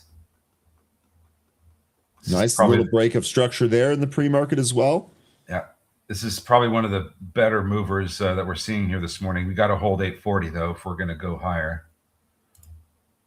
Getty not getting it.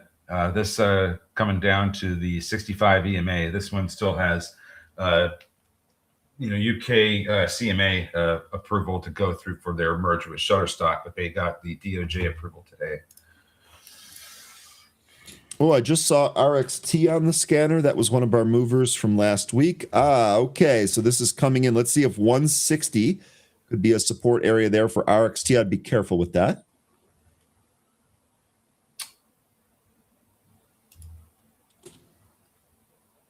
RXT kind of a choppy trend here on the 5-minute, bearish trend on the 15-minute, and choppy trend on the daily. So no clear time frame continuity there on RXT. 160, that is a spot there, though. We'll see if that gets tested. I think Allure is trying to come back up to VWAP, but it still looks like it's not going to get enough volume. Let's see if we can get through VWAP and make me wrong. 180 got a big seller in the way too. Getting support from the 65 EMA still. Lion says, team, get some exposure to metal stocks, suck copper. Lion, I don't think I know what that means. Let's try and keep it clean. I think that was an accident. Joe, it's not even really that bad. I don't know what you're trying to say. Joe here saying silver and gold now starting to act like hedge plays, in my opinion. Weren't you asking last week when you thought that when is it going to be the time where gold and silver actually acts like a hedge to equities? I feel like that was something that you were looking for last week. Do you think we're there?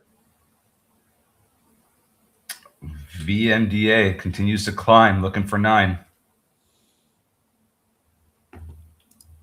So we did not get our gap test on VMDA, and it looks like this is running away here. Grats to whoever that was trading that to the upside. My trigger did not trigger, so we'll just keep being patient there. And SPY right up to that 690 and rejected. Now we're coming back in. Yeah, so big time rejection right up there at 690. This was also the high from Friday. Be curious to see where this settles here. If you're doing any zero DTE trading on SPY, let me know what you're looking at.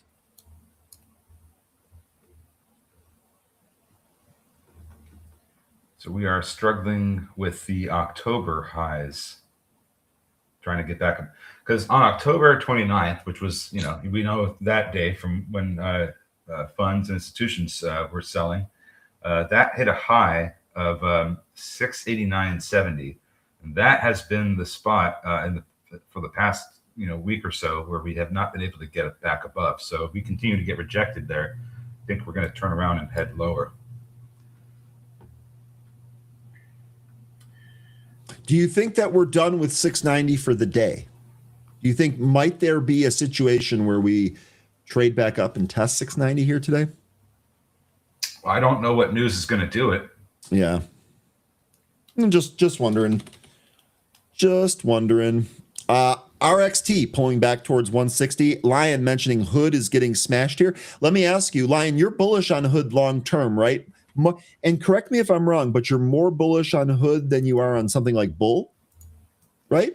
Let me know what you think here. Hood actually looks like this might lose this $70 support level. That's why I'm asking. Thank you. Chase, I'd asked 13 if you thought we would hit 690 here today. Chase says, I believe we touched 691 here. So there might be another chance then to trade the SPY if you think that's the case. So Jay Rice has mentioned this Citrini. Now I think you mentioned Citron, but I don't think that's what he was talking about. Because Citrini is very. I think he means Citron, right? I don't think he does. Okay. Because here's the article I found that has because Citrini research is its own thing. Okay, I beg your pardon. That was my mistake. Then I think I assumed that he meant Citron earlier. I'm sorry if that's the case, Jay. Click that and tell me if that's what you're referring to. You know what? Can you type it in the private chat? I actually can't click links when they're sent in the regular YouTube chat. Do you have access to the private chat in Restream?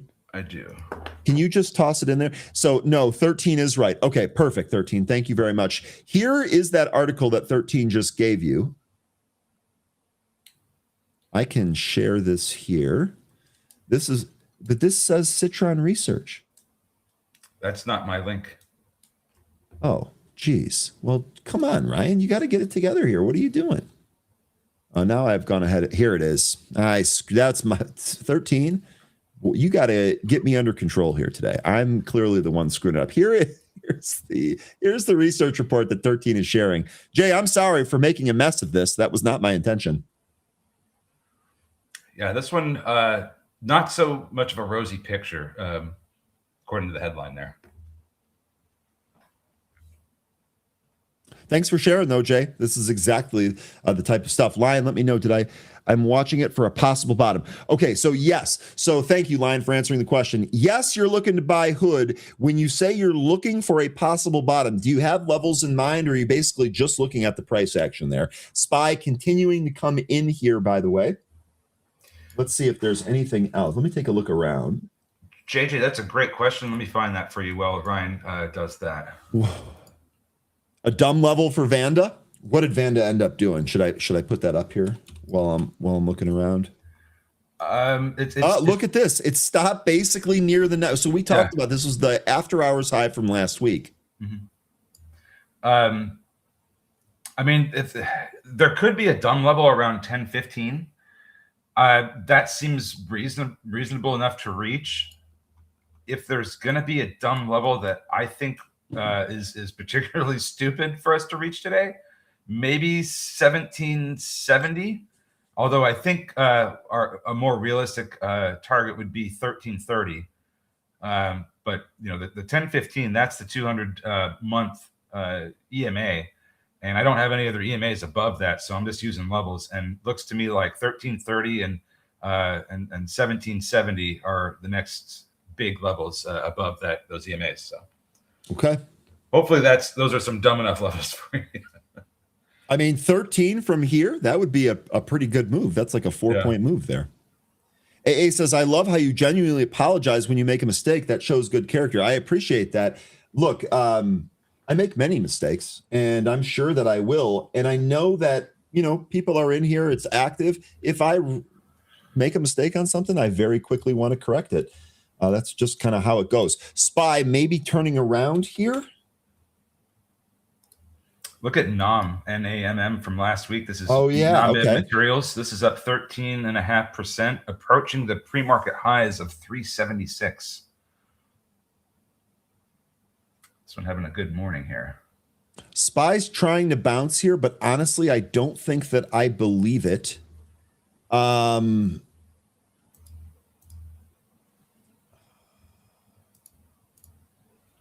don't know. I don't know if I trust the SPY bounce here. I don't know if I trust the SPY bounce here. Let's see. NVIDIA reports on Wednesday, right? The 25th? Yes, NVIDIA reports on Wednesday. And then maybe we'll get a move out of this consolidation we've been in for. Do you want me to bring NVIDIA up here? Sure. Or do you mean the broader market? No. I mean NVIDIA, because it's been sideways for a while. I wasn't trying to signal that we needed to bring it up. I think we all know what we're talking about. We're talking about NVIDIA and how this thing hasn't really done a whole lot from a lot of anything since October and November. Well, we'll see there on NVIDIA. Really quickly, RXT, look at this. So far, it's held 160. So this was an area that we had from, I think this was from the previous time that we traded it. I know that these areas ended up working pretty well in the after hours. Part of me wonders if 160 is going to hold here. That's RXT, no position. VNDA still holding above VWAP, trying to push through 9. Large seller at 9. So we need to see some big volume to get through the seller. Trying to take it out right now, I think. And then here you go. Bob saying RXT, it's going to 150. Be careful. So, okay, you do not think that 160 is going to hold there, and instead maybe watch 150 on that.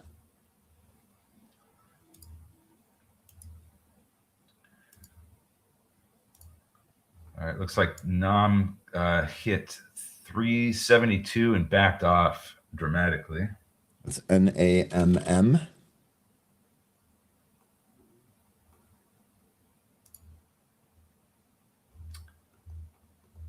Allure sellers are depressing it. That's ALUR. ALUR. Let's take a look at that here real quick. Yeah, so we talked about 180 really kind of being the spot there, right? 13, didn't you? Yeah, this sounds about right to me. Just from what we talked about earlier. 180 being resistance? Yeah, 180 being a significant resistance area. Sorry, we wicked above that and really couldn't come back in. Yeah. No, I mean, having a hard time even closing above VWAP. Yeah. Yep.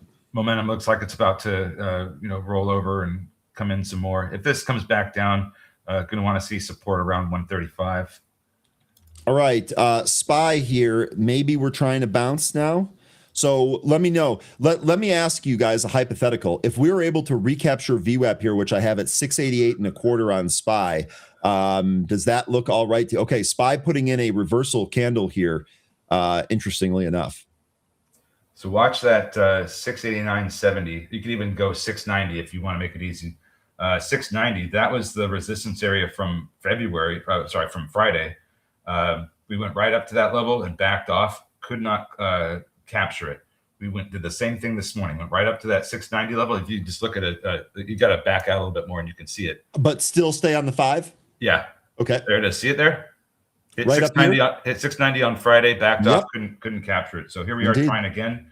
And if this turnaround here takes us back up to 690, I think there's only one of two outcomes. Either we break out and hold above it, or we get rejected again and go lower. Okay, SPY, nice little bounce there. Any SPY bounce will be short-lived, I think. This is from Joe. I need some cause for optimism to think otherwise. Now, looking at this here, looking at the SPY here real quick, the 5-minute time frame definitely has a bearish trend right now. So although we're bouncing, the overall trend here is still bearish on the SPY. And actually, that's the 5-minute as well. Where else do I have the SPY? Let me change this here, see if I can get you a different, my momentum indicator that I'm working on here. Okay, so SPY's, this is perfect. This is working.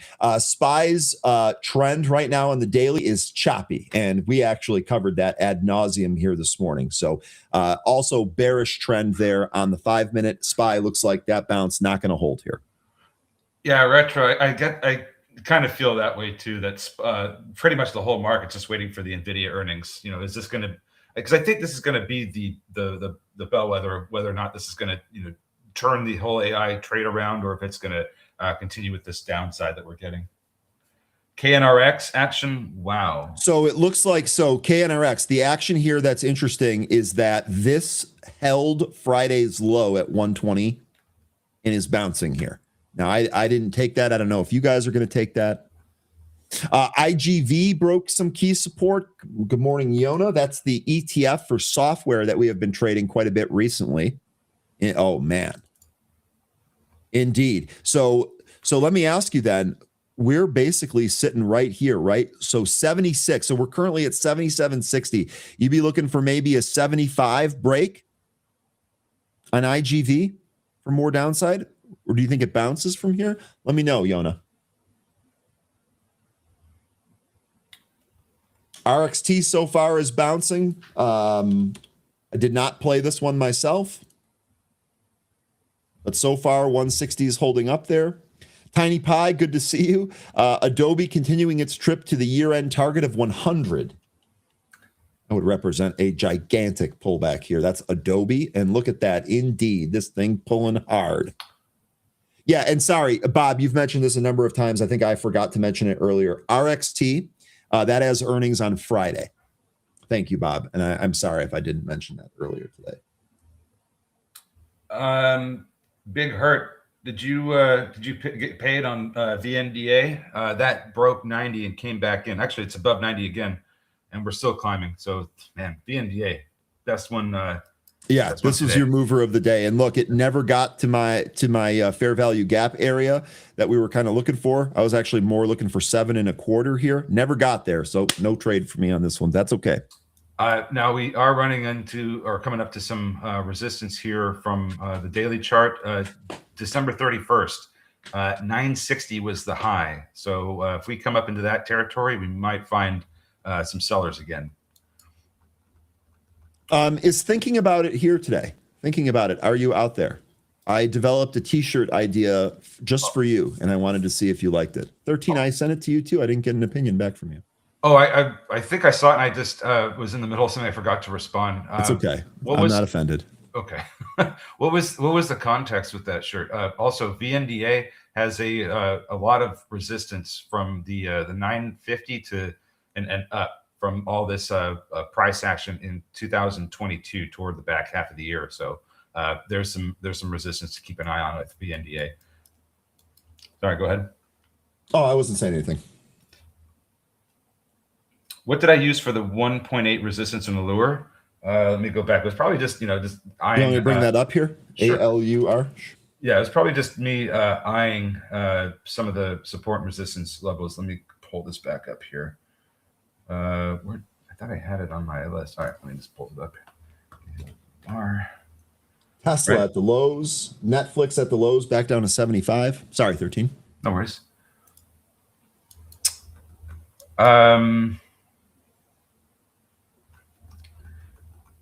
So if I'm looking at the chart right now, I think I said 185 because when we came out of the gate, that's what the spot we were trying to get up to. Let me look and see if I was drawing on another area from earlier. Yeah, so there's also some consolidation and resistance from earlier in the year and last year that makes 185 kind of stand out. I think that's what I found it. Where I found it was looking at that, and then I think I may also have mentioned 220. So if we get above 185, I think 220 would be the next big resistance area I'd be looking at afterwards. This is holding its 15 EMA right now. ALUR. Ondas having a good day. We'll take that because that had a couple of good days last week, and then on Friday just got pounded. And in fact, we ended up losing that 50-day moving average. So that being said, here a quick recapture of that would be actually quite bullish. Let me bring that value up here real quick. I had that, by the way. Where are you? Right there.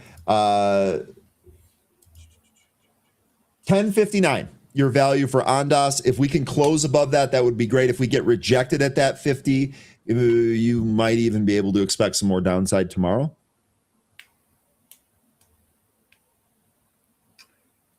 Ryan, thoughts on IDAI? My thoughts are that this thing is totally out of favor. I still like the theme that it's in. I don't like the way the stock is performing. We did get some news recently, and the stock really just kind of sold off. I mean, this is a high-risk spec play that I would just advise you don't own too much of. I still have mine. This is why I told you before when it traded up towards like 4.5, I was going to sell some because I've actually got myself more of a buffer to kind of hold this thing. I'm okay holding this thing down to 2. Average price on this at 3, but I've sold some back and forth a little bit. I want this to turn around. I really want this theme to work, but man, oh man, this one's been very, very tough. You have to look at this as very, very high risk. 13, I did want to ask you something. I've talked about this a little bit earlier with the partial shutdown of TSA. Might that mean a decent opportunity here for you? Ticker YOU, Clear Secure. This is sold off out of the open, but maybe it finds some support around 33. Yes, and the reason I think that is because when the last time we had this shutdown, the bigger one, the TSA was heavily affected to where it caused delays going through security, and that led to delayed flights. So it really gummed things up when you have a shutdown that affects TSA. It really does gum things up at airports. And Clear Secure, YOU, they kind of make that process much more streamlined so that you're not caught up in some of that gummed up situation. Your flight might still be delayed as people are making their way through the through security, but you won't be part of that problem. So I think that you could see some upside price action in YOU as a result of that, because we saw that as a result of the last shutdown. Okay, Vanda here, maybe a test of this VWAP might make some good entry. We'll see here.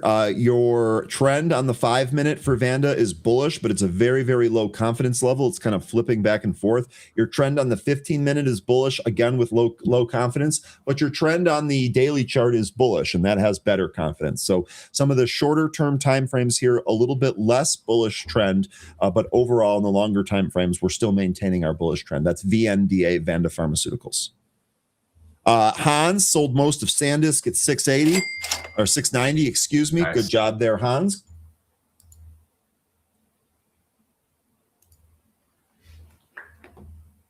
Looking around here, Bitcoin. So Bitcoin got hit right out of the gate. 64,000 the low, currently holding at 66-ish. We're trying to recapture 66. PayPal went down to 40.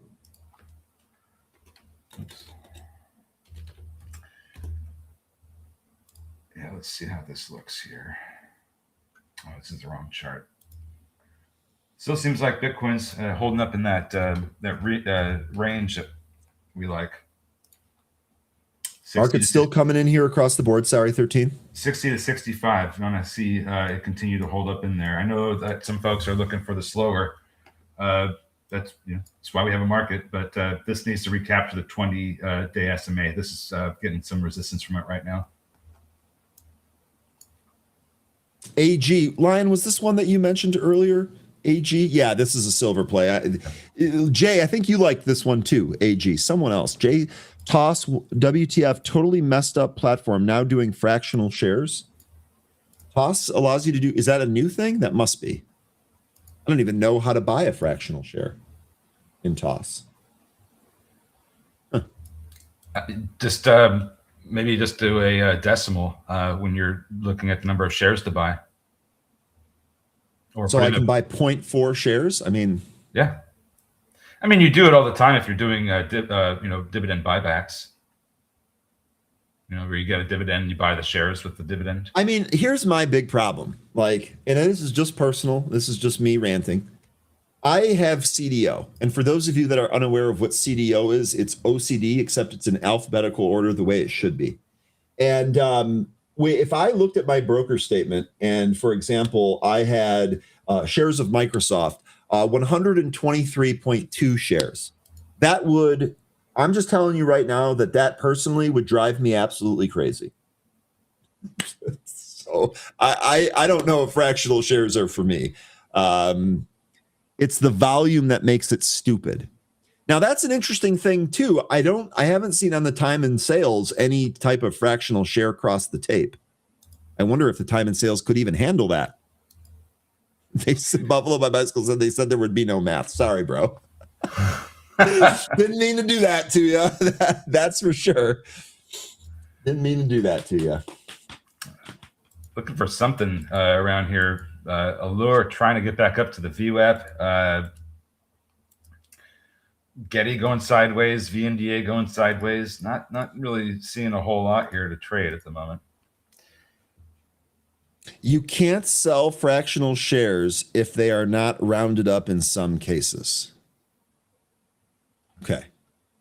ALUR so far bouncing off of that 15 EMA. I'm not trusting it or taking it. I'm just mentioning it.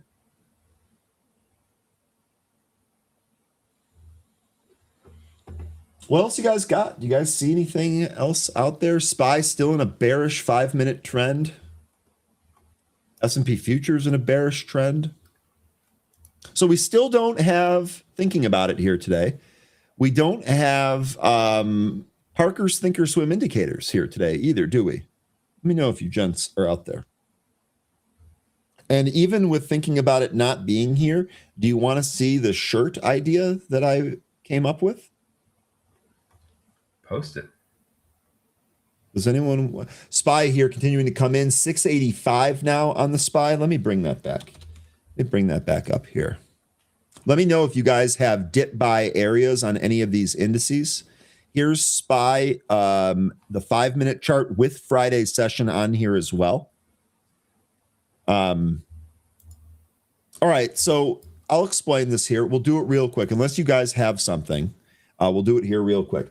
Thinking about it has really been busting my chops recently about something that I just kind of say naturally here. I say really good stuff.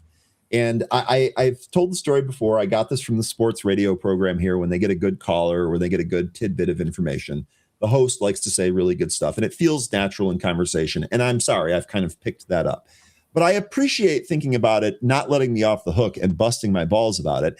And so I decided, hey, maybe we could turn this into a shirt idea. So this is version 1. You guys let me know what you think. Is this a good shirt? I was really hoping thinking about it was going to be here.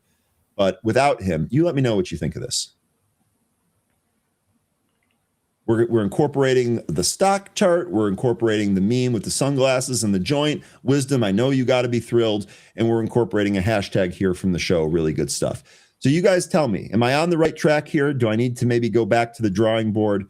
What do you think? And 13, I am just waiting for you to cook up one of your absolutely unbelievable t-shirt ideas, and we'll get it. We'll get it rolling here. When you enter hashtag really good stuff, what comes up? I haven't even checked that. Maybe I should have done that prior to coming up with this idea. Because now that I'm thinking, oh, by the way, VNDA, folks, VNDA fell a little bit here. This is actually right to its VWAP. Who's taking VNDA here for a trade? Right to its VWAP right here. Who's taking it? Oh, kiss my trend line. That is, dude. Now, see, Joe, now you're thinking. Jay Michael says he loves it. Okay, you like the shirt idea. Cool. So at least I'm on the right track. That's what we'll say. We're on the right track there. That's good. Appreciate the feedback. Kiss my trend line. I love that. JJ, a joint. Ryan, are you a stoner? No, I'm playing off the joke here from the chat, right? Really good stuff. Thinking about it is very clearly trying to make a joke about weed. That's very clearly what he's trying to do here. Guys, Vanda came back in. It actually lost its VWAP. What's the thought here? What's the thought here on this? Do we try a little bit here? I think it's got to hold these highs from the 650, the 7 o'clock. See those highs right there from the pre-market. I think that's got to hold up there if we're right here. If 36. Yeah, it's got to hold up there if that's going to be a trade. Seller on the way at 850. Got to see more volume to get through that guy. Okay. Love it. T for me. I like it. Very creative. Okay. So at least I'm being creative there. But Smell, no. JJ, no. Okay.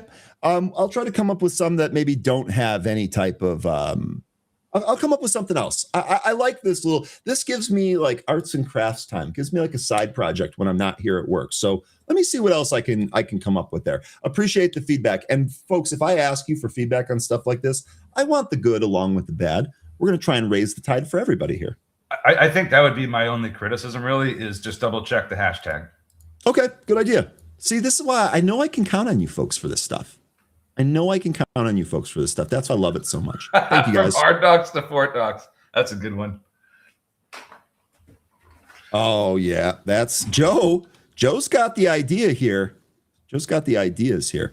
Kathy, I will try and get back down to brass tacks here. Sorry. Kathy, AAOI, red to green on volume. And this is in that same thing. Oh, and by the way, look at this. Vanda's trying to bounce here. 844. So it came back. Now, we didn't actually have a fair value gap here because we had some of these candles overlapping. And actually, I like to use the 15-minute, and we had even more overlap here. So we didn't have a fair value gap trade here, but we have a higher move, a catalyst, and a pullback to VWAP. So far, stock looks like it's bouncing here. That's VNDA. I like where it bounced, and here's why. You had this move after hours on Friday, and it created a little bit of a zone here that could, depending on where the price is, either be a demand or a supply zone. When it was when we lost it, and this is like from 7:30 to 8 o'clock on Friday, and then we opened this morning and dropped down. So in the course of trying to recapture that level. That area that I spoke of around 6:50 to 7 o'clock this morning, that was trying to get through that supply area that was created by that consolidation. We finally got through it in the regular session. We came back down just now to test it. We tested that the demand zone as support, same area that was getting resistance. Back at around 7 o'clock this morning. So. That needs to hold up now. And if we lose that, I think that's going to kind of give us an indication that this is probably done for the morning, if not the day. Okay. Good stuff. And then here, let me go to AAOI because Kathy wanted to take a look at that. We'll do that here real quick. Kathy's saying AAOI red to green on volume. And look, Kath, we are at a resistance area from Friday, right? So let me ask you, Kathy, is it bullish here? If we break this 54.5 or whatever this high is from Friday, is this bullish for more upside here, AAOI? I would think that this is going to continue to march higher here. Let's see. We're at Friday's high, you said? Yeah, it looks like it. This is the intraday. Yeah, look at intraday. Yep, yeah, right here. No position for me on this one. That looks like it could be a breakout spot, to be honest. We just broke over it. We just broke over Friday's high. Jay here said, Kathy, exactly. These are buying dips in memory and optical and selling any pops in software. I'm bullish due to industry and volume. Okay, so Kathy, you like this for a break higher here, AAOI, if it takes out Friday's intraday high. Okay, cool.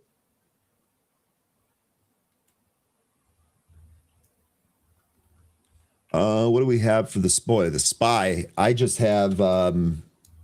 Oh, and CW Parker, I saw, first of all, good morning. Nice to see you again. CW Parker said, Walmart, I bought calls on Friday, just watching them play out. Calls on gold also. Okay, so you like Walmart here. Is that on the tariff headlines? Possible refund that we've talked about?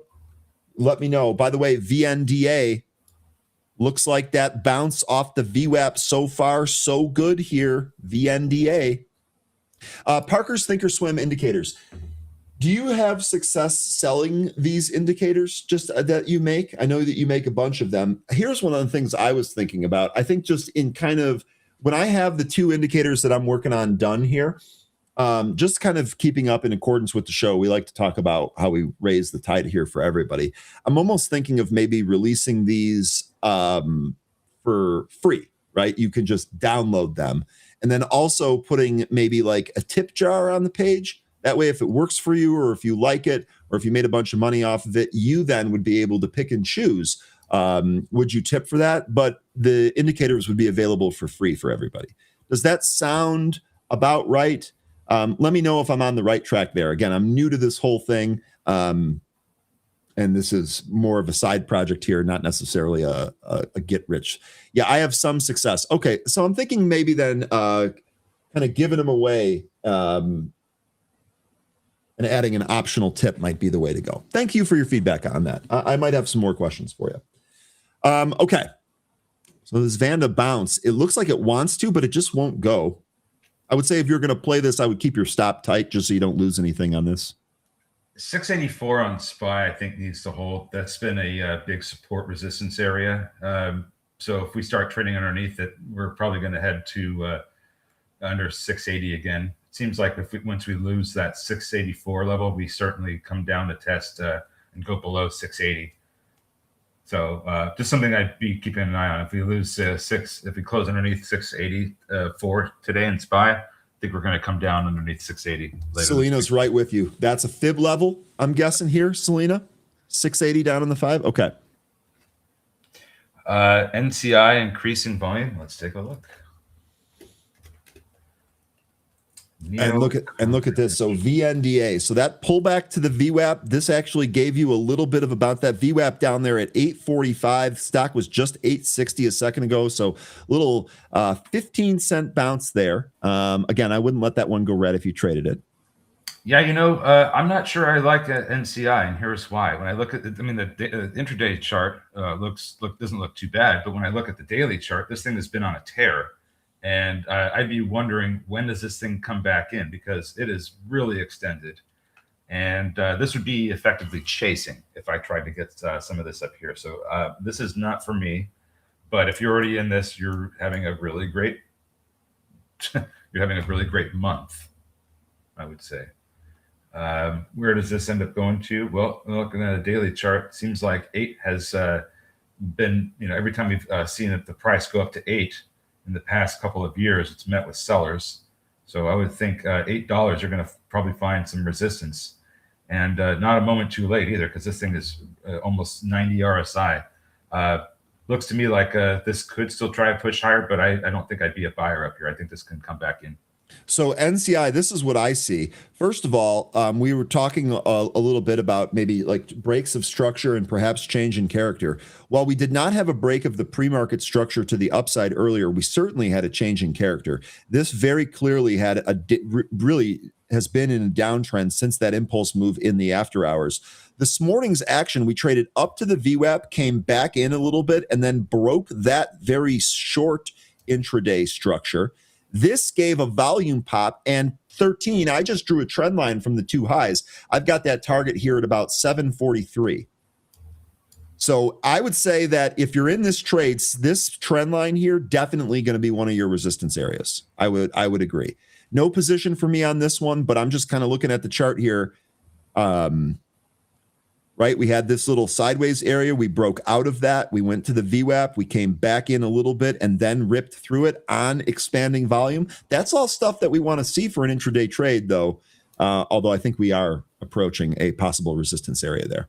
NCI. Let's take a look at some other stocks that you folks are looking at. ALUR. So we're back through the VWAP here. So this did hold the 15 EMA, recaptured the VWAP. 180 still the resistance area, I would say, 13.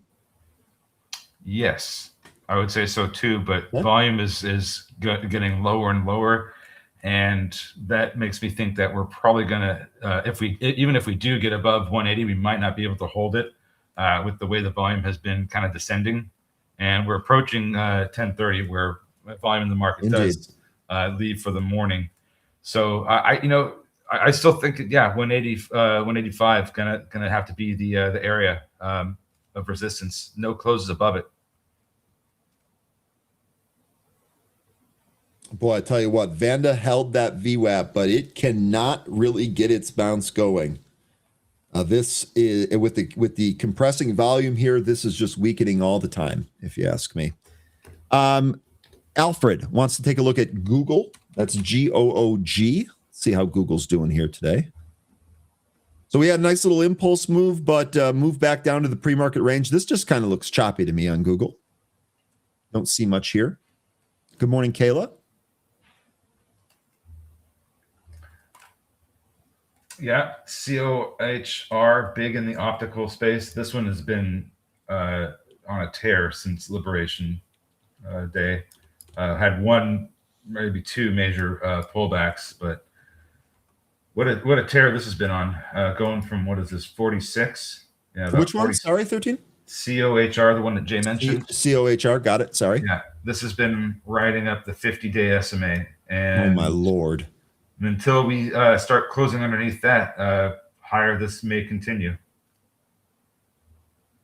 This is right up there with like the robotics and obstacles and sensors.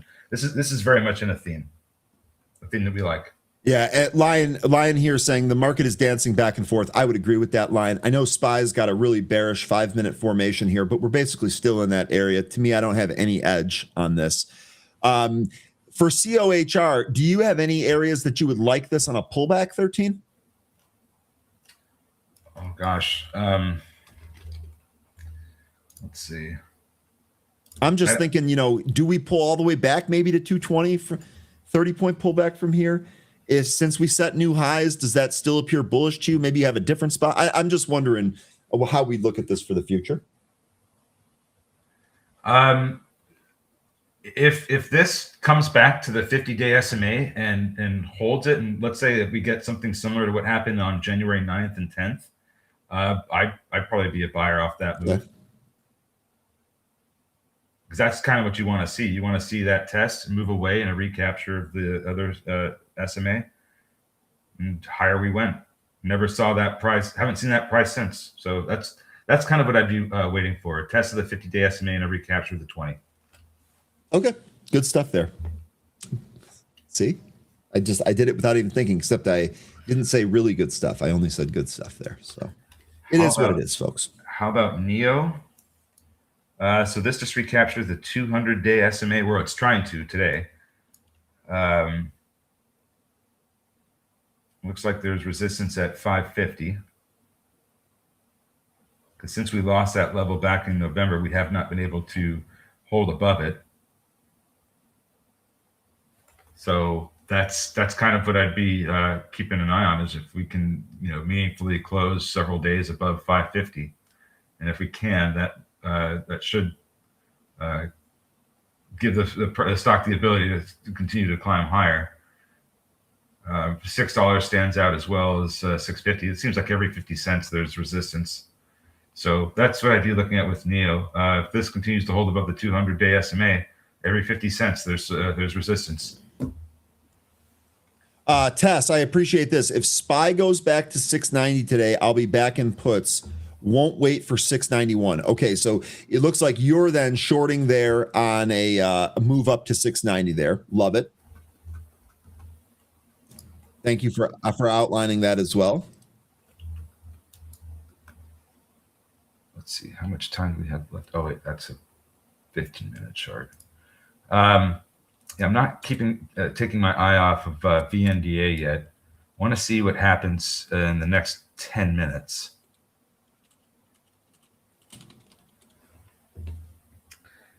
And then Chase, you were also waiting for 691. So you guys look like you're looking for puts on pops, which makes sense, especially given the trend here today. That makes a lot of sense. We'll see if that changes here.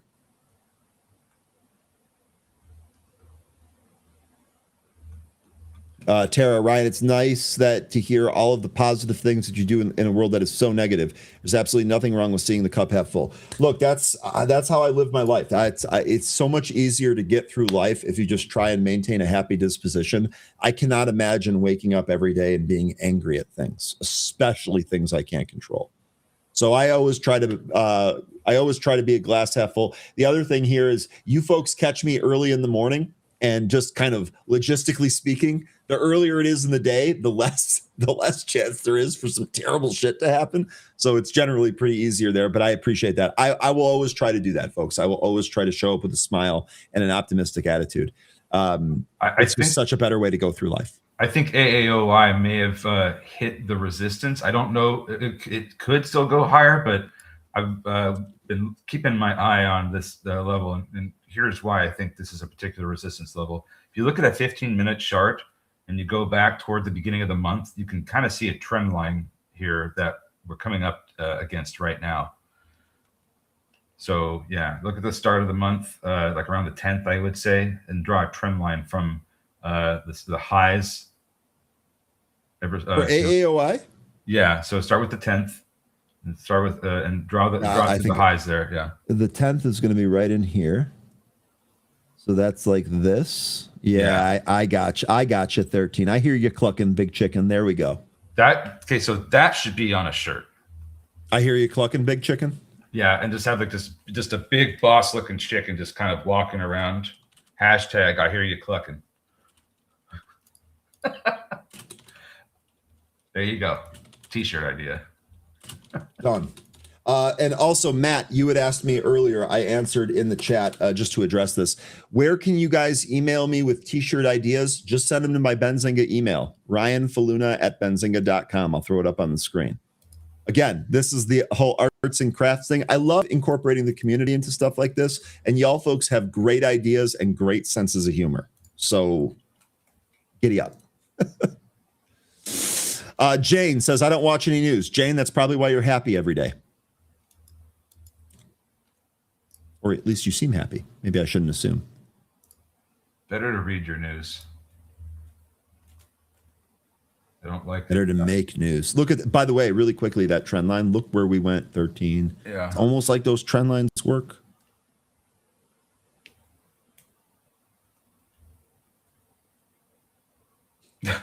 Okay. Oh my God. We only have 6 minutes left. Yeah. VKTX, keep an eye on this. It's trying to get back above VWAP. Boy, time flies when you're having a great Monday. Oh yeah, it does. Okay, which one I was just looking at here? The VIX. This was a good mention here. Chase, good mention. So VIX actually traded beneath 20, but it has been climbing since that opening move on SPY. The VIX has been climbing. We're back above 20 now, 2065 here. So I had asked before, I think when we got to 20 the first time, I was asking folks, what's the next really important VIX level to the upside? I think they said 30. So we'll see if we can hold above 20 here. We'll see if there's anything else spooks this market. Just waiting to see what ends up happening here with BNDA. This went down to that support area from this morning where at around 7 o'clock where the wicks were. And just waiting to see if there's going to be support here or not. Because if we start turning around with the next candle, which is going to be in about 4.5 minutes, we might see 9 again. Just waiting to see if that's what we end up getting here. Ezra moving. That's a penny stock, but it is indeed at the high end of my scanner here, and it just recaptured VWAP. And 13, I don't know if the stock heard you or what the hell happened here, but Vanda put in a green candle as soon as I changed away from it. It's like, come on. Yeah, it looks like Ezra is trying to turn around here. Getting above 24 cents would be really good. 25 is also a bit of a resistance level, but ever since it lost 24 cents, it's been struggling to recapture that. So it's pretty close to trying to get up there. Oh, what's going on? That's just me again. So whenever my internet connection has like a snafu, we'll call it drops my chart and it drops my camera. Thankfully, you're there to hold the and by the way, whoever mentioned Moderna earlier, this was a great call. I didn't follow anyone into Moderna here just because I don't like the company or Bill Gates, but man, oh man, that was a really good call here on the show. This had another really nice move higher. More of it today. I don't know if there's a trade here today, but grats to any of you that had it. And oh my gosh, 13, you had just spent time saying, I don't think Vanda's over here. I don't think Vanda's over here. Do we have enough? Maybe the trade to the upside. No position for me.